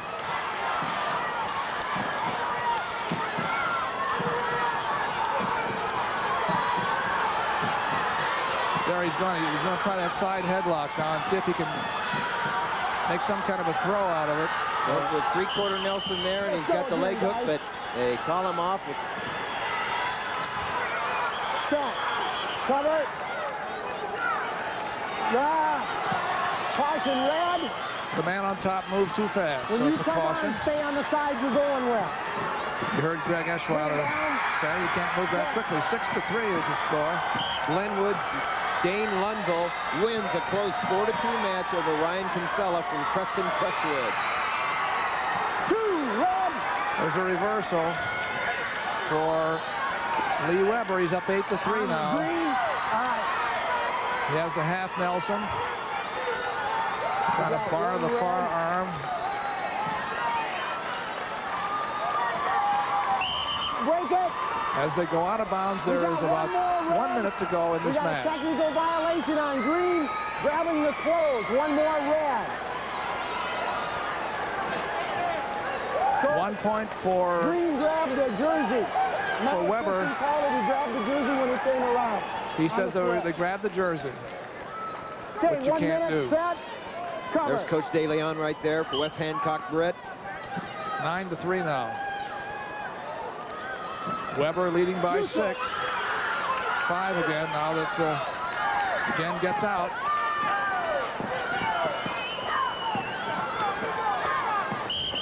Let's go, guys. And out of bounds. Right over there, you see the 3A wrestlers gathering because DeRocher from Lamar's has won 9-4 over Niles from Charles City. Good high crotch move by... Oh, he's got him tight. Weber's got him tight, but... 2. Jen's able to come out and avoid a big 5-point move and gives up the 2 points to Lee Weber. 11-4. 4-2, Dane Lundvall won over Ryan Kinsella at Double A. In one of the other matches, this is the only one left going at 171 pounds. You're down, Green. 11-5. Optional. Weber decides just to let him go and come to the feet, and I don't think he expected that to happen. If Jen can hold on, nope, he was able to. Weber was able to slip the arms out, just keeping too good a position right there, and he wins it. Trying to pancake him, but he couldn't do it. And that ends at 11-6 is the score. Nice match, guys. A championship for a Weber. Lee Weber finishes the season 39 and zip. Gilbertville Don Bosco wins at 171 Class A. Now we're going to give the awards at 160 pounds, beginning with the Class A at one end of our Veterans Auditorium, which is packed to the rafters tonight in a record-setting attendance for 3 days. Ladies and gentlemen, we direct your attention to the award stand at the east end of the auditorium. Presenting the Class 1A 160-pound awards, Assistant Coach Phil Stephan of Winthrop East Buchanan. 6th place, Doug Swain, Griswold. 5th place, Doug Dickinson, Woodbine. 4th place, Ryan Crooks, Mason City Newman. 3rd place, Travis Egley, Truro I-35. Runner-up, David Sandoff, Early, Shaler Kreslin. And the 1A 160-pound champion from Winthrop East Buchanan, Justin Short. Undefeated year. Big smile for the 160-pound champion.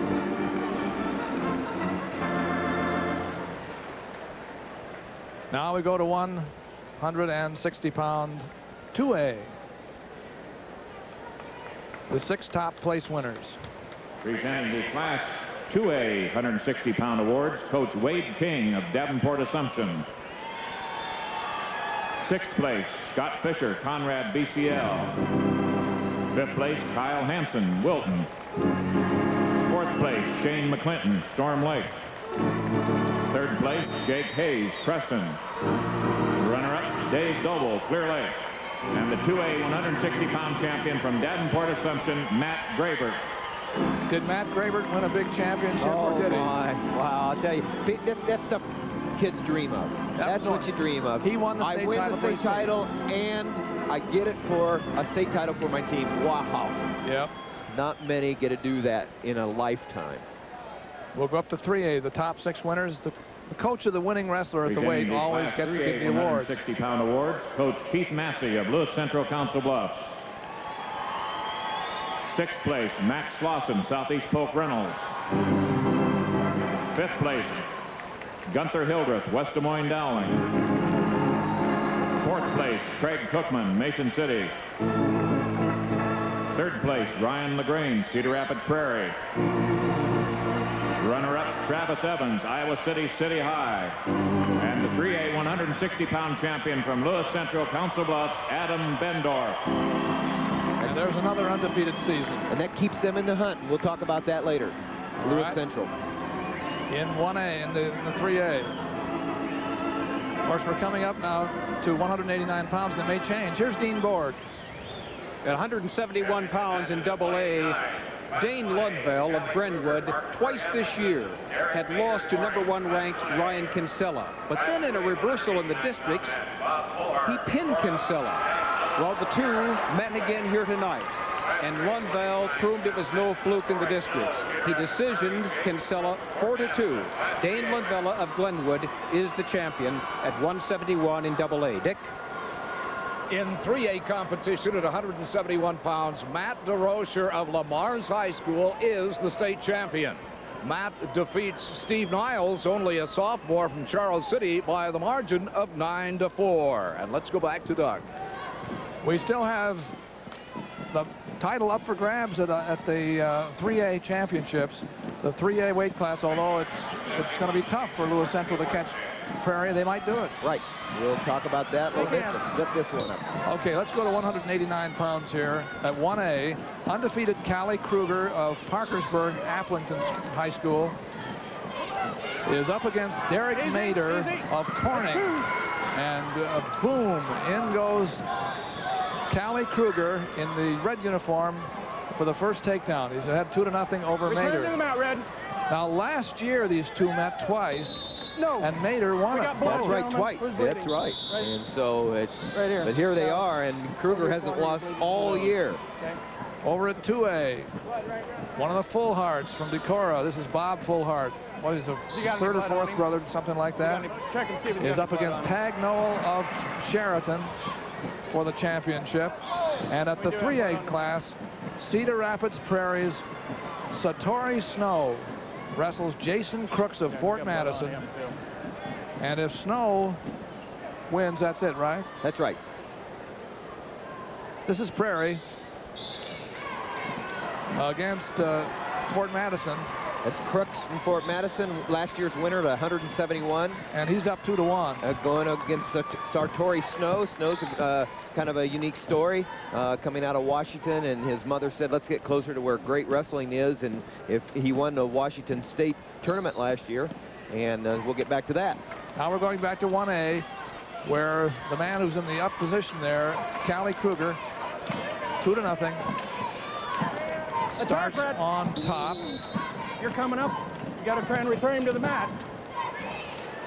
Right here. The official's Jim McCord Green from Alden. Red cover. Jim McCord of Alden, the assistant referee on this mat. Return him to the mat, is Red. Maury Adams.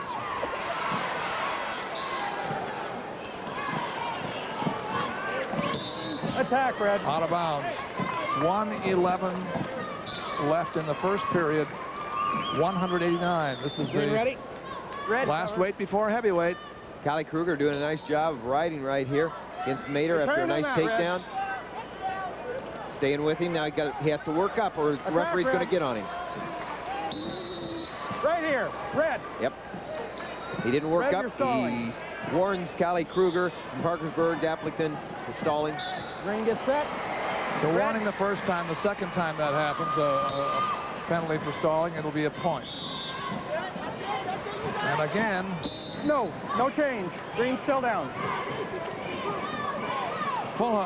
Kruger's not able to keep Mader from standing up.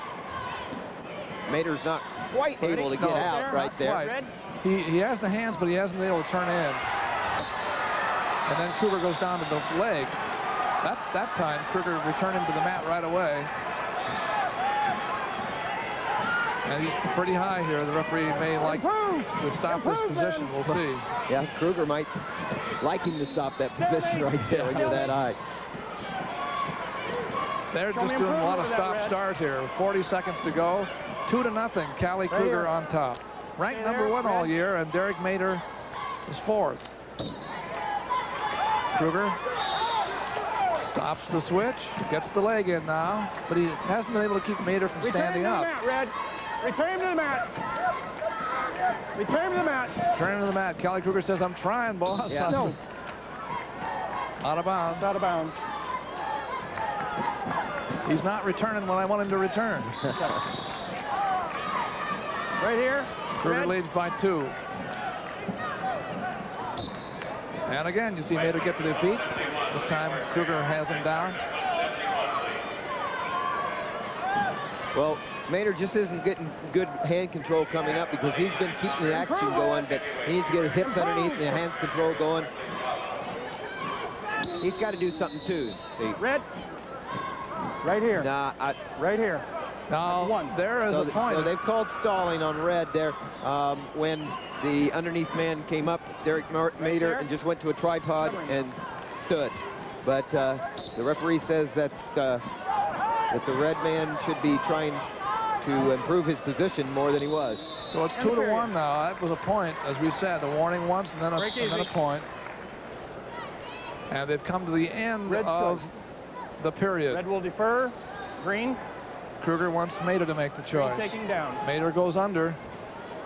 There is Callie Kruger's Green gets coach, set. Mike Weckworth. Cover. And Mike has been at Appleton Parkersburg for 3 years as the head coach, 2 years as assistant coach.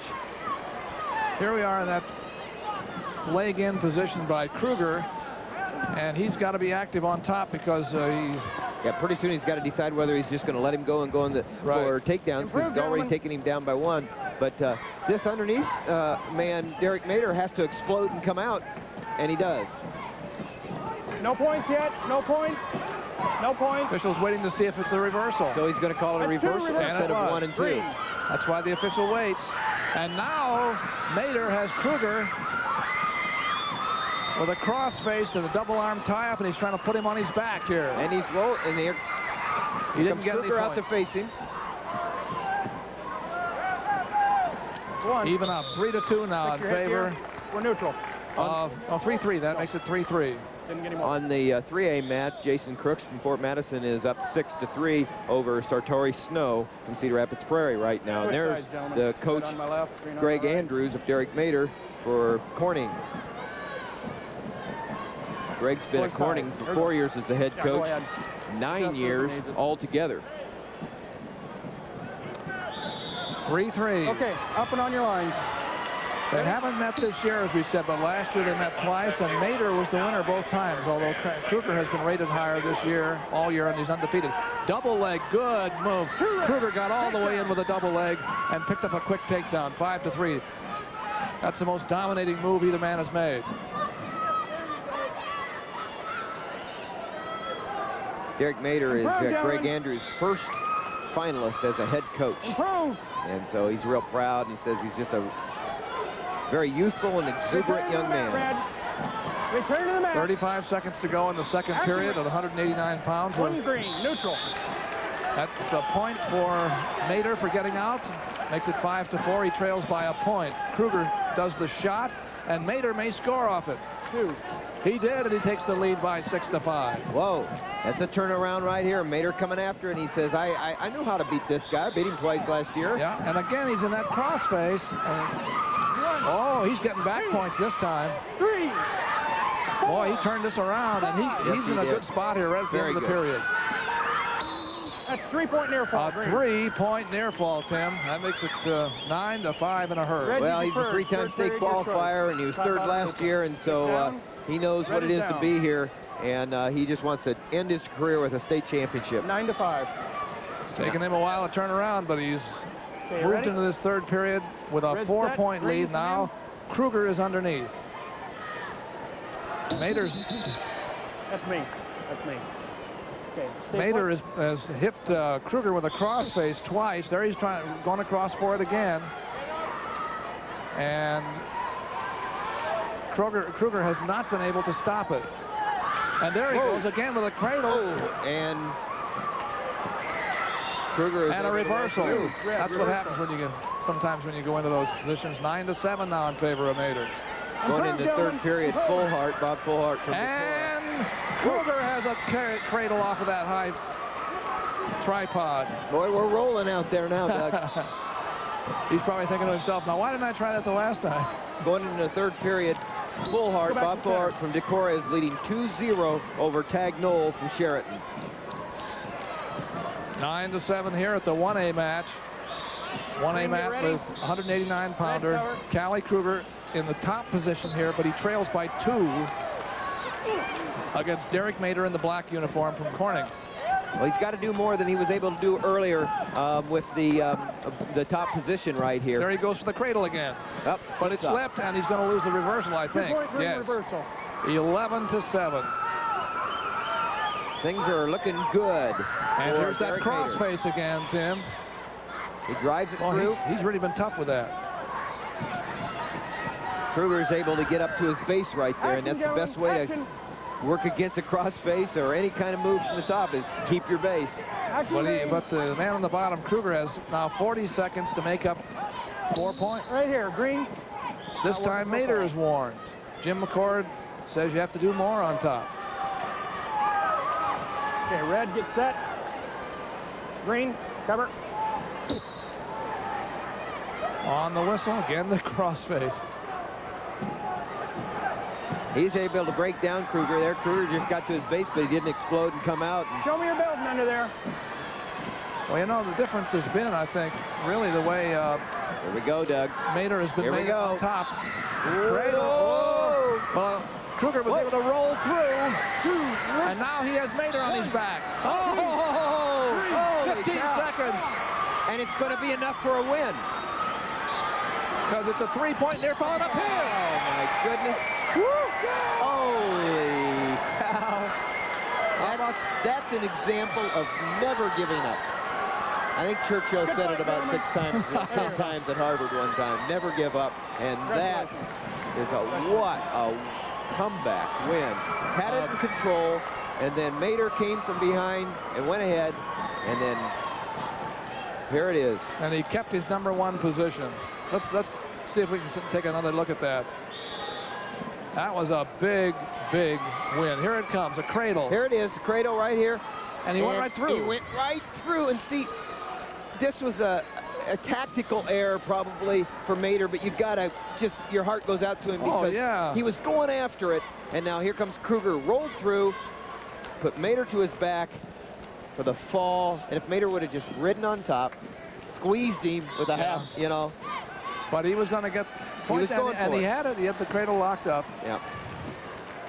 Okay, 3A between Cedar Rapids Prairie, which came into this final round leading, and the only team that has a chance to beat them or catch them, Council Bluffs Lewis Central.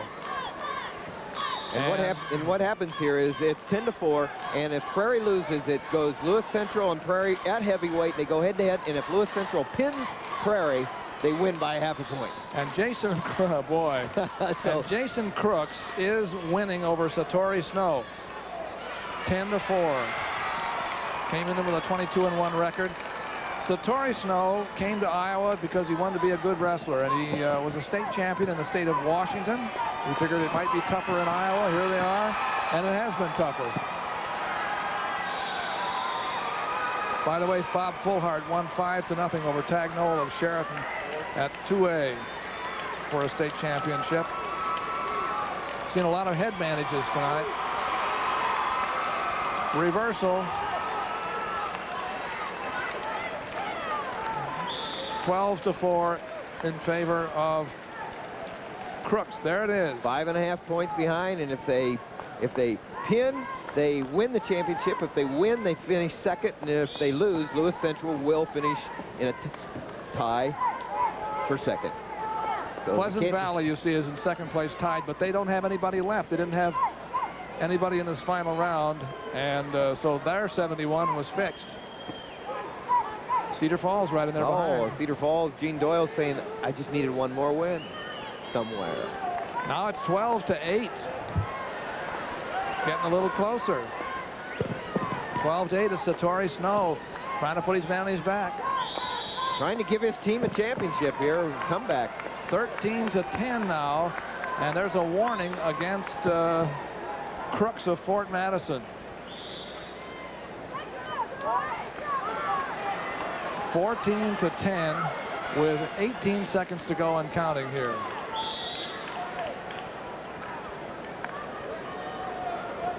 Well, we saw a terrific turnaround in that one. I was going to say, you never say die, and anything could happen here. And that's one way to do it. Jason Crooks took a long shot in, and there's a warning against Mike Axline deciding that. Well, he decided Crooks, that wasn't making the shot to score, but to stall. So it's 14-11 with 4 seconds to go. It's looking more and more as if that heavyweight match is going to be for the marbles. Heavyweight match between Heineck and Deal. I think we ought to take a look at that one. I think maybe everyone would be interested in that match, Doug. There it is. That's the winner. Jason Crooks of Fort Madison is the state champion. For the second year in a row, just at a heavier weight. He beat Satori Snow of Cedar Rapids Prairie 14-11. 189-pound champion. Let's go down to 171. The award stand, the 1A class. Presenting the Class 1A 171-pound awards, Coach Dan Mashik of Gilbertville, Don Bosco.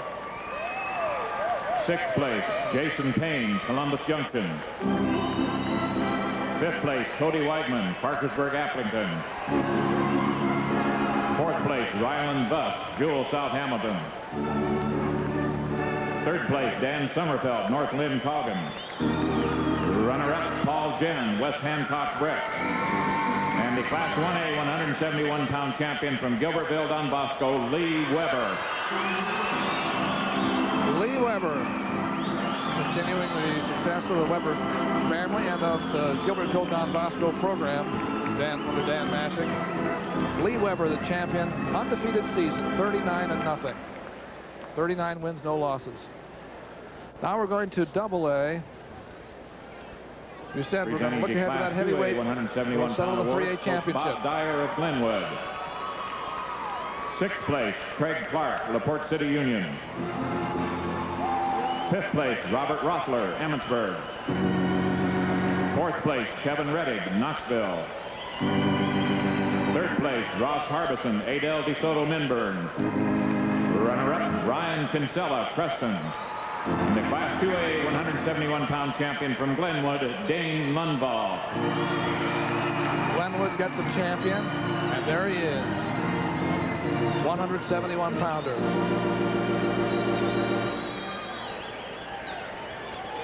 Three A's are coming up. As we say, the championship in Class AAA will be decided at heavyweight. Comes right down to heavyweight. And it'll be Chad Deal against Trent Presenting Heineck, and we'll have it for you in just a moment. 171-pound awards, Coach Tom Smalley of Lamar's. 6th place, Chris Hott, Urbandale. 5th place, Ben LaFleur, Sioux City, Heelan. 4th place, Creighton Duncan, Pleasant Valley. 3rd place, Brady Atchison, West Des Moines Valley. Runner-up, Steve Niles, Charles City. The Class 3A 171-pound champion from Lamar's, Matt DeRocher. How about that? There's the champion, 171. Let's go to Dean Board for a floor report. Well, Doug, Bob Fullard of Decorah had a lot of tradition going for him. He's a 4th brother in his family to be at the state tournament. In fact, his brother Lee was a 3-time state champion. But when his hand was raised tonight, he did it for himself, and he did it decisively, 5-0 over Tag Knoll of Sheraton, Iowa. So the champion, Bob Fullard of Decorah, at 189 in AA. Doug? And so we go to heavyweight. And let's set this up for you. The heavyweights at 3A. We're going to pick the 3A championship because Chad Deal of Council Bluffs Lewis Central meets up with undefeated Trent Heineck of Cedar Rapids Prairie. One side of the state against Western Iowa, against Eastern. And Prairie leads, but Chad Deal has to win by a fall. Right, Chad Deal, ranked number 3 in the state, already signed to play football at Iowa next year, going up against number 1 ranked Trent Heineck. And if Deal can somehow pin the number 1 ranked wrestler in the state, he'll win it for his Lewis Central team. But if Heineck does anything but get pinned, he wins it for Prairie. And a great going away present for the coach from Prairie, Ron Peterson, who's going to Simpson next year as the head coach. Now in the set this up again. That's Council Bluffs Lewis Central, Chad Deal doing the slapping. He's on his back to you. Nothing on his knees. We've got the knee pads on Heineck. Action. Heineck is undefeated in 36 goes this year. We'll set up the other matches that are going on at the same time. 1A is Adam Buckland of Colfax Mingo against Dan Griffith of Twin Cedars School in Bussey. Now, Griffith is undefeated, ranked number 1.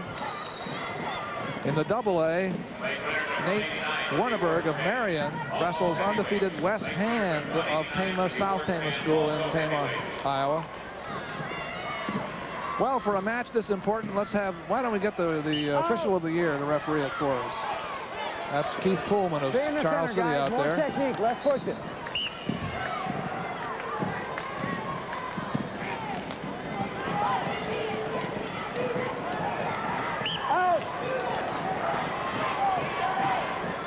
They're back to the center. They've used about a minute and 10 seconds, and nobody scored.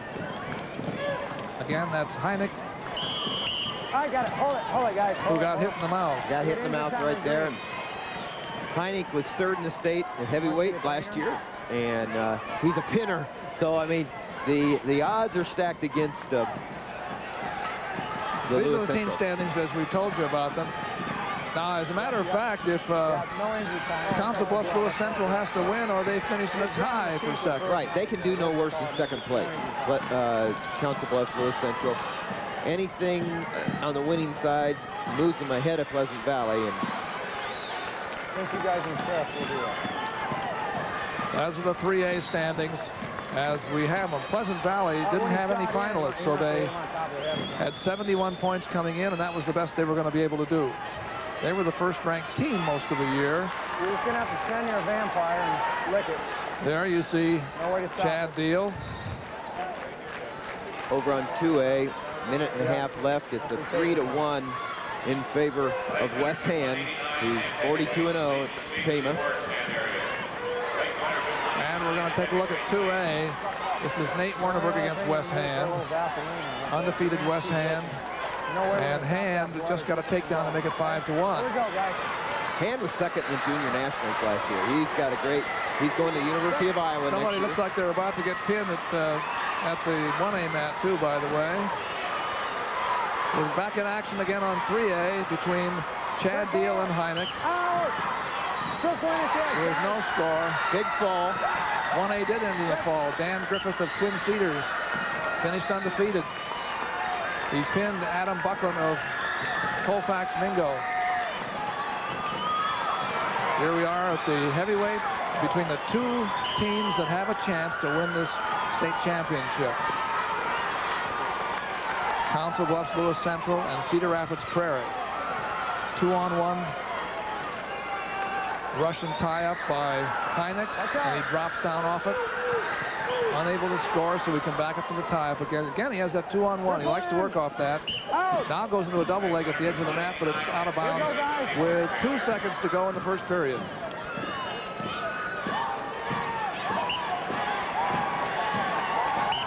Keith Massey and Ron Peterson are the coaches. That was Keith Massey you just saw, Chad Deal's coach. Second period is going to start. Takes down, second period. Face this way. No warnings, guys. There's been no warnings, okay? So Heineck takes down. He had the choice and decided to go under. We said Deal has to pin in order for his team to finish anywhere but in a tie for second. And if he were to happen to pin this undefeated Trent Heineck, Lewis Central would win the title. There's the first point of the match. Heineck up 1-0. Used to be an unlimited class. Now it's unlimited up to 275 pounds. Yeah. It's kind of fun to watch these. Some of the heavyweights weighing in. Yeah, there you go. Sweating it out. That's right. Sucking on a sweet tart spit. Down on the leg goes Heineck. No takedowns yet, but Heineck has the ankle. See what he does with it. See the official calling it potentially dangerous. Over on 2A, West Hand having no problem right now. 11-5. There's a good look at Keith Poolman, official of the year. And boom, there goes Heineck in on the leg. Switches to a double. He still doesn't have the takedown, though. There he does. He came after him and he just kept going. He drove through and controlled the hips and got the 2 points. And he's looking good right now. A lot of pressure on top. He says, okay, I've kind of busted through the initial nervous system here, and I'm going to put the pressure on now. He has 38, 37, 36 seconds left in the second period, leading 3-0. You begin to see how he went undefeated this year. Controlling very well. He sets his own pace. He lets the matches the way he wants it to go. You can tell he's controlling it. Now he has Deal's improve on it. Let's go. Use it.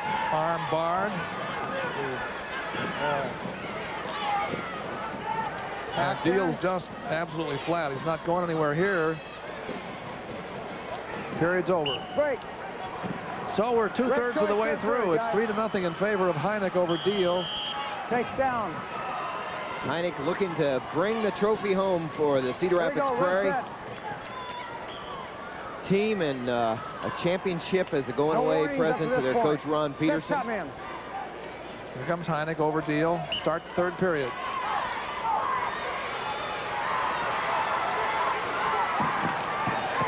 Hynek stopped the first move by coming down on the leg and then going up high to flatten Deal out.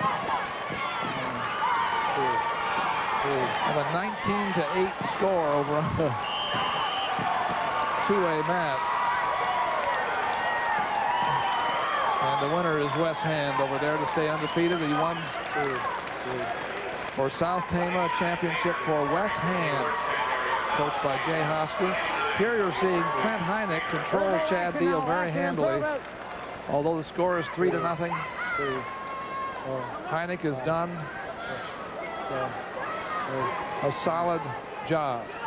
Well, he's going to win, help Cedar Rapids Prairie win their second state championship as a team. The first one, my friend Ron James, as a coach back in 1979. There's Ron Peterson, going to become the second coach in Prairie history to win a state championship. Wasn't sure why he had that stricken look on his face, but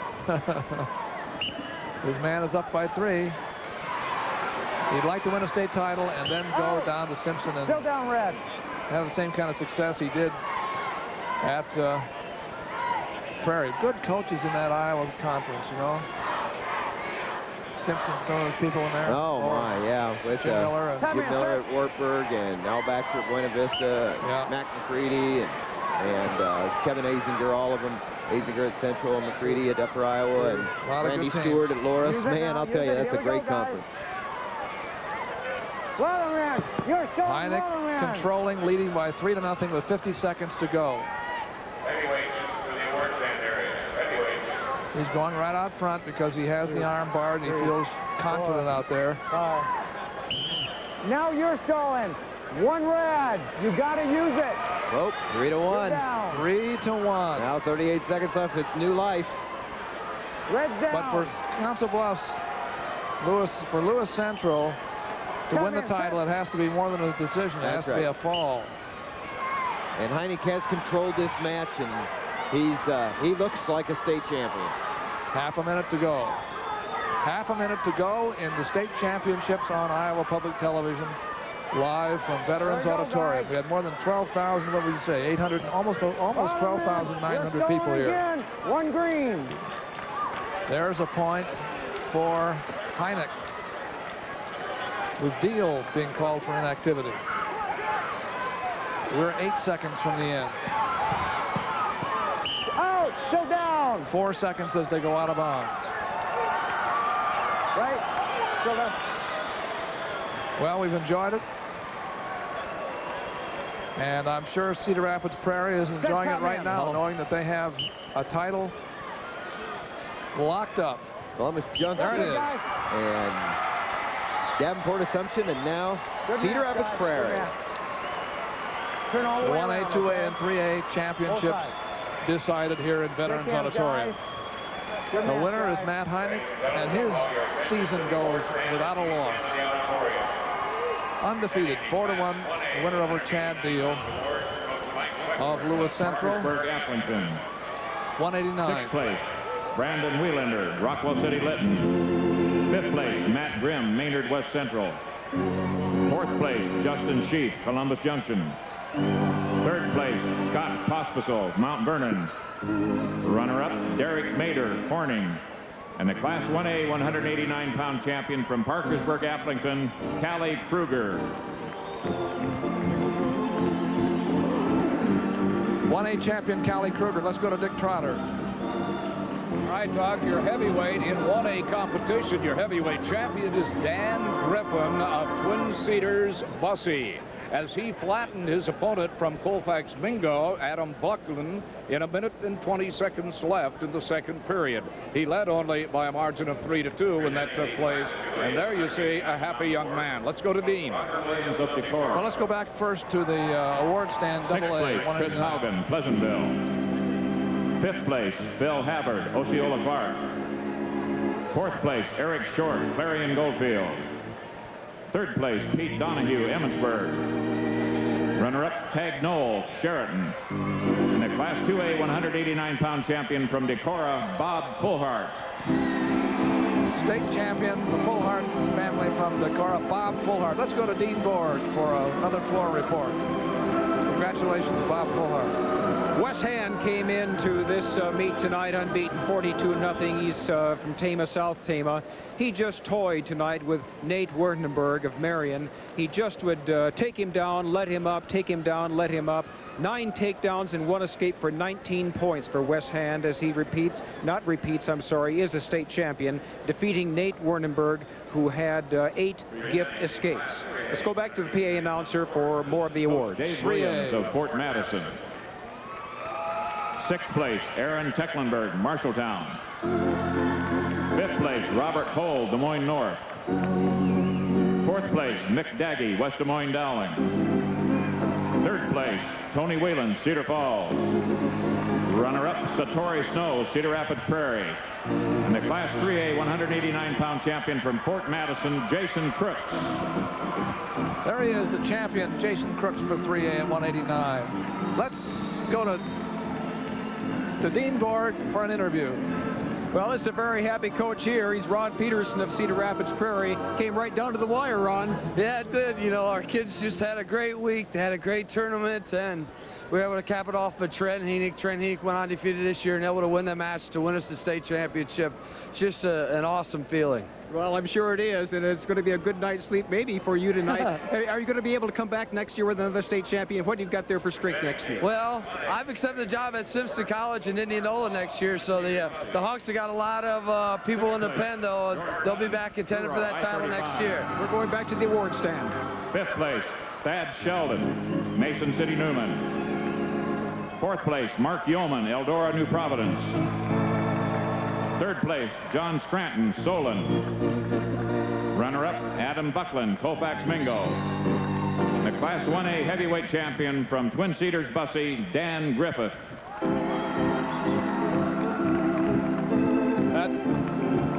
That's Dan Griffith, who's the 1A champion at heavyweight. He wrapped it up tonight by beating Adam Buckland of Colfax Mingo. Finished an undefeated season. Dan was rated #1 the whole time, and he ended up the season right where he expected to be, on top of the stand there. Twin Cedars of Bussey. Presenting now the here are the Class 2A 2A heavyweight awards, winners. Coach Jay Hosky of Tama, South Tama County. Sixth place, David Gilbert, Sergeant Bluff Luton. Fifth place, Tom Van Dyke, Osceola Park. Fourth place, Jason McIntyre, Stewart West Central. Third place, Chip Barr, Webster City. Runner-up, Nate Werneberg, Marion. The Class 2A heavyweight champion from Tama, South Tama County, Wes Hand. Undefeated Wes Hand from South Tama. What a year he had, huh? Those are the 2A winners coming down off the stand, and they'll be replaced by the 3A heavyweight winners, and then we're going to have a chance to see the championship awards presented for the teams in the 1A, 2A, and 3A divisions. Presenting the Class 3A heavyweight awards, Coach Ron Peterson of Cedar Rapids Prairie. Sixth place, Justin Galbraith, Waterloo West. Fifth place, Jay Jones, Ottumwa. Fourth place, Jamie Faw, Pleasant Valley. Third place, Corey Stevenson, Waterloo, Columbus. Runner-up, Chad Deal, Lewis Central, Council Bluffs. And the 3A heavyweight champion from Cedar Rapids Prairie, Trent Heineck. He's got to feel relieved. You bet. Trent Heineck. Very mature-looking young man, isn't he? I think he just looks relieved. Those are the heavyweight winners at 1A, 2A, and 3A. And now let's get the team awards by going to the center of the mat for Mo Kelly for tonight's trophy presentation. Control of the Iowa High School Athletic Association. To my near left is Don Helbig, who represents the Department of Education. Next to Don is Dennis Pierce, superintendent at Pocahontas. Next to Dennis, Doug Williams, the superintendent at Gilbert. And next to Doug is Arlo Flagey of Waverly, who represents the Iowa Association of School Boards on the Board of Control. In Class 1A, if these teams would come forward as I announced them, the third place team with 65.5 points, Coach Randy Calvert and Truro, Interstate 35, third place.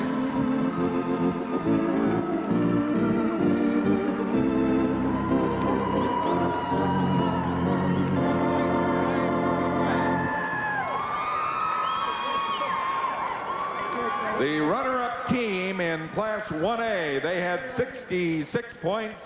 Coach Dave Steinkamp and Winthrop East Buchanan.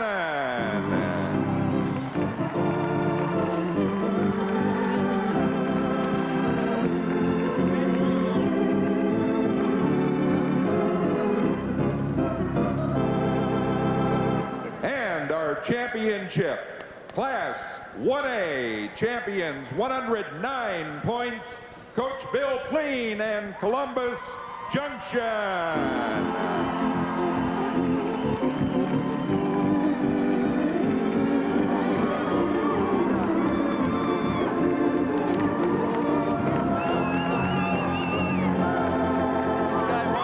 All of you? Congratulations.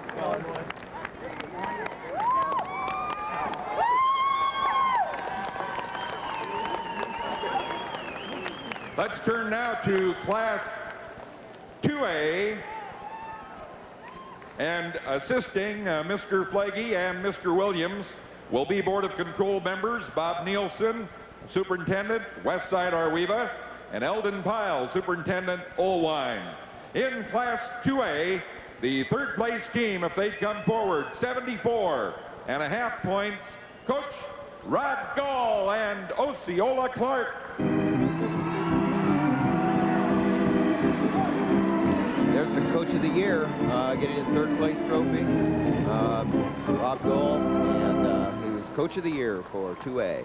Wasn't that something, the Columbus Junction? What a season they've had and finished up so well. Nice job, fella. Running away with the title in 1A. That's great.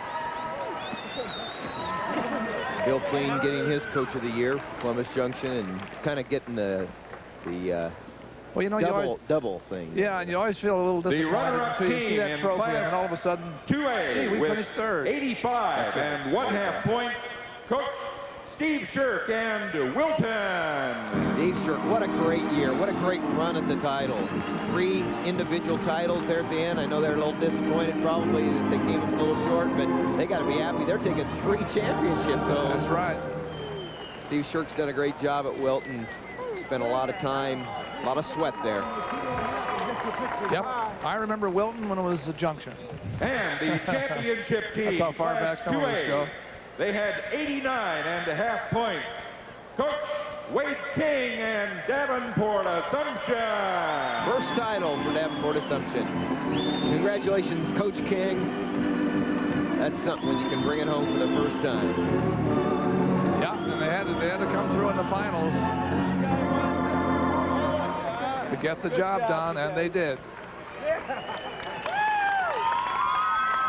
Winning 2 of 3 finalists and 2 Okay, champions. let's turn now to Class 3A.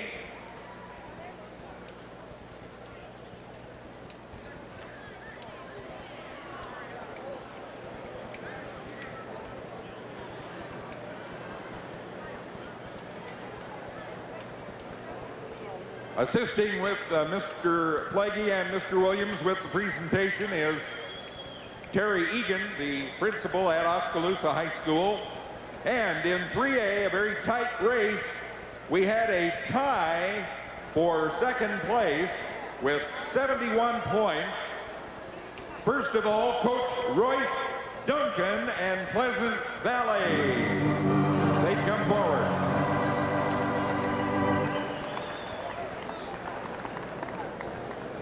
Pleasant Valley, unfortunately for them, didn't get anybody in the finals. Well, and then they turned around, and you know they were down. They had 5 in the semifinals and lost them all. And you know, you could lay down or you could get up and you go. They showed that they had some thoroughbred in them, and they came back and got 2nd place. They were leading after the 2nd round, and then were 8th going into today. Yeah. And so they came all the way back up, climbed up for 2nd. They got to feel awful good. Pleasant Valley with the tie for The other 2nd. team that is tied for 2nd with 71 points is Lewis Central, Council Bluffs.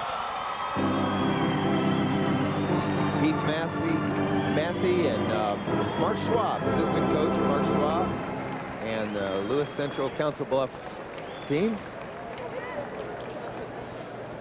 Chad Deal out there in front. He finished 2nd at heavyweight. Champion Dave Kelgard. What do we do? Where's the trophy? What do we do? Veterans Auditorium. Boy, I'll tell you, this place was absolutely packed. There were still a lot of people around, standing in the aisles and getting a look at the championship trophies. Because of the tie for 2nd, the 3rd place award winner will be Coach Gene Doyle and Cedar Falls with 69.5 points. Interesting. Yeah. Cedar Falls.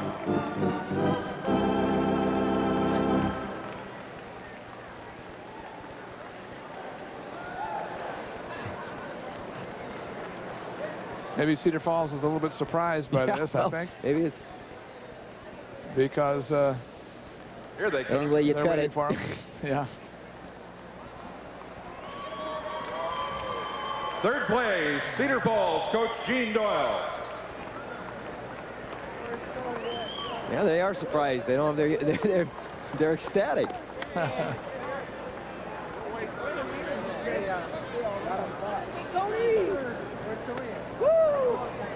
It's kind of interesting, actually. They're putting on. Some of them are putting them on for the pictures there. He says. So Cedar Falls will get a trophy. And our championship team in Class 3A with 80.5 points, Coach Ron Peterson and Cedar Rapids Prairie. Cedar Rapids Prairie. They had to sit through a lot of anxiety before they got their people out there, but they did the job when the time came. And they held on to the lead that they brought into the finals. Job well done. There's the big gold trophy for 1st place. Cedar Rapids Prairie 3A state championships. Their coach Ron Peterson will become the coach at Simpson College next year.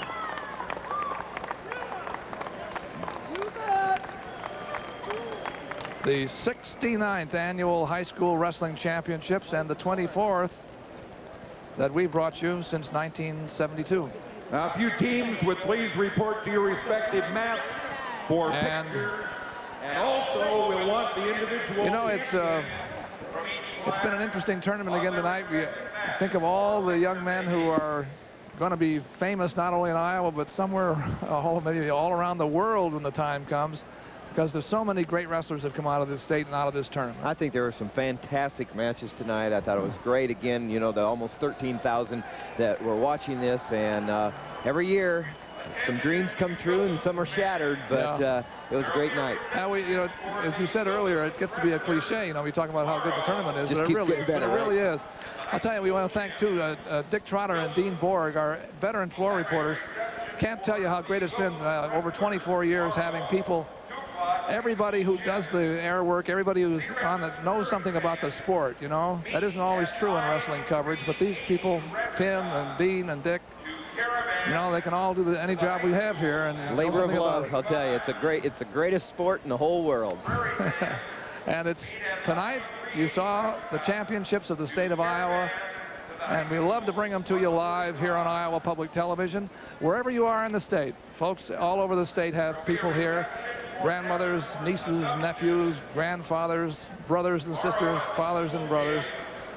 69th Annual High School Wrestling Championships. The champions are Columbus Junction, Davenport Assumption, and Cedar Rapids Prairie. We enjoyed it. We enjoyed the whole season. And now we hope you stay tuned for our evening program schedule. 2 episodes of the Red Green Show, followed by Red Dwarf and New Country Video. Iowa Public Television, a resource for Iowa's future. And remember, March 4th, it's festival through the 19th. Most important year when you can become a friend of Iowa Public Television and help us out, make us even more of a resource for Iowa's future. I'm Doug Brown, Tim Johnson, and I wish you the best. Good night for Iowa Public Television.